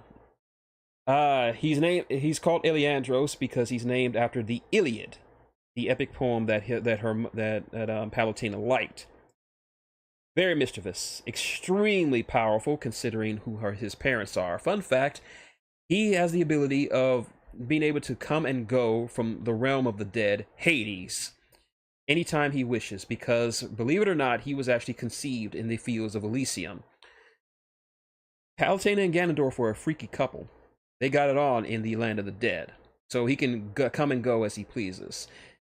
And Hades doesn't like this fact because he just kind of messes things up. His cousin Zagreus loves the crap out of him. Yeah. Zagreus from Hades. Yes, these two are cousins. Very powerful. They call him the Child of Twilight because, well, he has the powers of light and darkness. Darkness from his father, light from his mother. This is Adam, son of Link and Samus Aran. Named after, of course, Adam Malkovich, Samus's former commanding officer, and the artificial intelligence that runs her gunship. Takes a lot after her father. Uses that hollow sword was something that my artist created, and I liked it so much that I said I'm gonna work that into his story. He has a destiny ahead of him, a great destiny. According to a prophecy, he will one day take up the blade and strike down the rising darkness. He thinks that blade is going to be the Master Blade. Will it? We'll just have to find out. As seen in the story, him and Sonya consider each other siblings, even though he's a year older than her. And contrary to what you might believe, no, there is going to be no romance between the two of them. They don't like each other like that. When someone asked if she ever kissed him, this was Sonya's response to that. He said, "I did kiss Adam once in Final Destination. I can't talk about it." Yep. Their relationship is completely platonic. So expect that. He of course lives in the gunship, home to Adam, the artificial intelligence, who refers to him affectionately as Kid, or the Kid. Similar to how he referred to Samus as Lady. So there's that. Scene. AKA Frankie. Named after Frank Yeager Gray Fox, aka the Cyber Ninja. And this was the one thing that Snake was able to live long enough to give her was her name. So her mother calls her Francine, everyone just calls her Frankie. As you can see, she takes a lot after her father, wants to be a professional soldier, looks like a looker like her mother. The sword, as I mentioned before, it was a gift from her master, Raiden. And she learned basic CQC from both her Aunt Meryl and from Raiden himself. But she does know a tiny bit of magic. And if you couldn't tell already, there is something going on, a little something going on between her and Adam. Maybe a little something, you never know. He does care about her. So there's that. Of course, we already showed her rather close relationship with Mewtwo, as well as her relationship with Pikachu, also known as Ocelot, who she named. Say hello to Santino Sanimario, Prince of Sarasaland, son of King Luigi and Princess and Queen Daisy. You can tell, you can just see why I call him Sonny. Just look at that face. He just looks like the life of the party. As I mentioned before, he is an adventurer. Loves going on adventures, loves being a dashing hero, just being able to just cheer everybody up. The sword actually is a gift from his teacher, as well as his godfather, King Peasley of the Bean Kingdom, who trained him how to be a swordsman. Yeah, he personally, the King Peasley had that sword made for him personally, called Bean Cutter, as a gift for him. And he's about the only person who can talk to Mario, because Mario, I'll leave that for later. Not really into any romances, but his gate swings both ways, so he is interested in both the men and the women. Yeah, he is a heartbreaker. That is K Long, son of Ryu and Chun-Li. As you can see, a mix of styles between the both of them. Yeah, he adores both of his parents, and and he hopes to one day to honor both his parents. K Long hopes to combine kung fu, his mother's kung fu and his father's karate, to create an all-encompassing style. Young, inexperienced, but willing to learn. And I gotta bring out some of the other ones. Hold on, I got two more. Bring it out as soon as I can find it.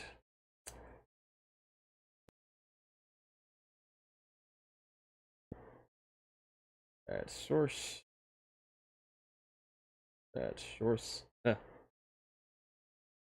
I forgot about this. Let me just move that. Add files. All right, where the heck did I put you? All right, I put you here and here. All right. Fit transform, edit, fit this.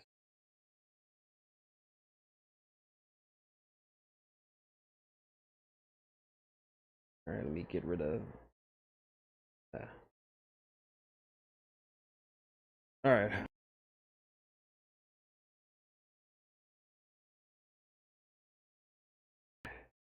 Get rid of this for now.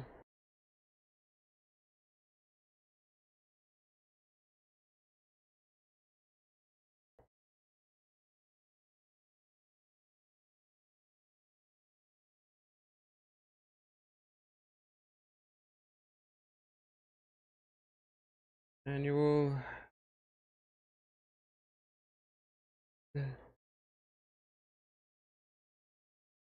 Add.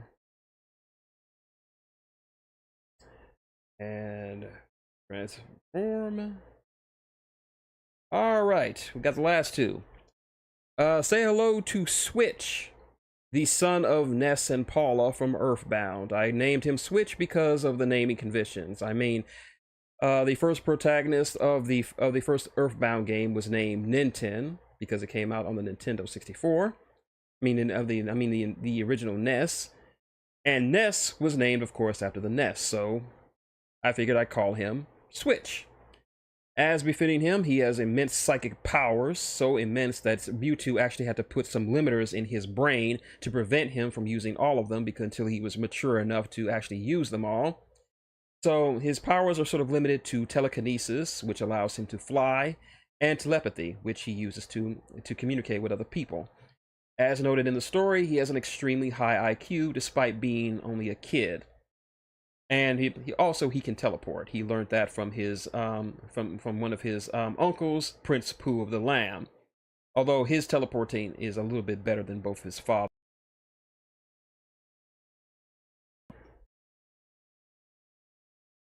Okay, hold on.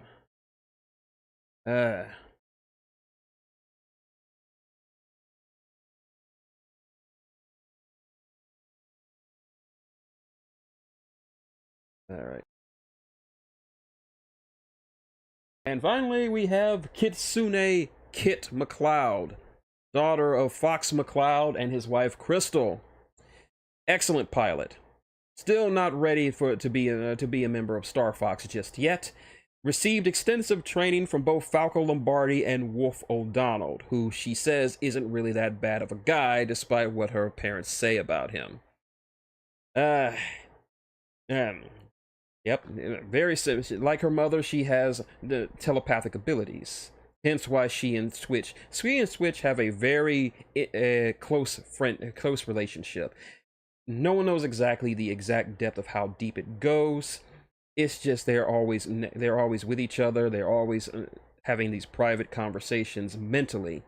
Goes beyond friendship or anything we could ever say. It's just there. It's just that. But yeah, all right. That is my crew.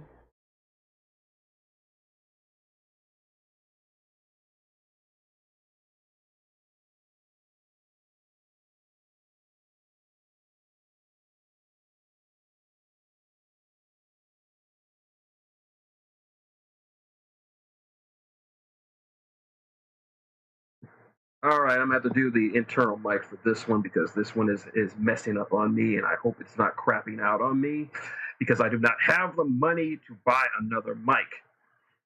So anyway, I actually have two more picks that I wanted to do, but they were going to be characters that already exist, and yeah, the other two characters were going to be a grown-up version of Bowser Jr. or BJ, as they call him. Now, a little bit about him. After an event called the First Incursion, Bowser and Peach actually got married legitimately, and the Koopa Kingdom and the Mushroom Kingdoms became a singular kingdom, the Unified Kingdoms. Now, several of the Smashers' parents have gone missing. They're called the Missing, and Bowser is one of them. Bowser Jr. is actually the heir to the throne, but he doesn't want to take the throne because that would be admitting that his father is dead, and he doesn't want to do that. Despite this, he does have a good deal of super strength. He is a great leader, and all the other kids look up to him greatly. And last but not least, we have Sage. Yes, that Sage, Dr. Eggman's daughter, all grown up as well as an AI can grow up. And she and it turns out that she is actually Bowser Jr.'s closest confidant, and unbeknownst to her, Bowser Jr. is actually in love with her. Yeah, he knows that she is an AI hologram, but he does not give two shits. He still loves her. But that's all I'm going to say for now as far as the Smash Kids thing. I'm going to see just how far I can take this. If I write any more, I'll probably read it on stream, so you guys can get an idea of what kind of world I'm building here. So, and I'm glad that you guys enjoyed the stuff, and I appreciate it. So hopefully this will work out on the algorithm, and I'll get some more money because Lord knows I need it. I just need $1.95 in my AdSense so I can get paid my second paycheck from doing this, and get myself out of this hole due to all the hurricane stuff. So yes, thank you for looking forward. I want to thank everybody who stopped by: Devil, LPH, CJ, Griff, JG, who else? Car Junkie, TWK. I want to thank everybody for stopping by and showing your support. It really means the world to me. Especially after the last couple of weeks, it's been really, really rough on us. So I just want to say showing up, doing what you can for the stream, that's more than enough for me. So I've already put the Cash App and my PayPal on the screen and in the description. So if you want to donate to me directly, but just watching it and having the stream on in the background will be enough to keep things going. It'll be enough to keep the algorithm going. So already thank you in advance, and I appreciate any support you can give me. So until next time, it's been Shintigercurl, that dude the straw hat, saying good night, and your attention has been very much appreciated. Night, folks.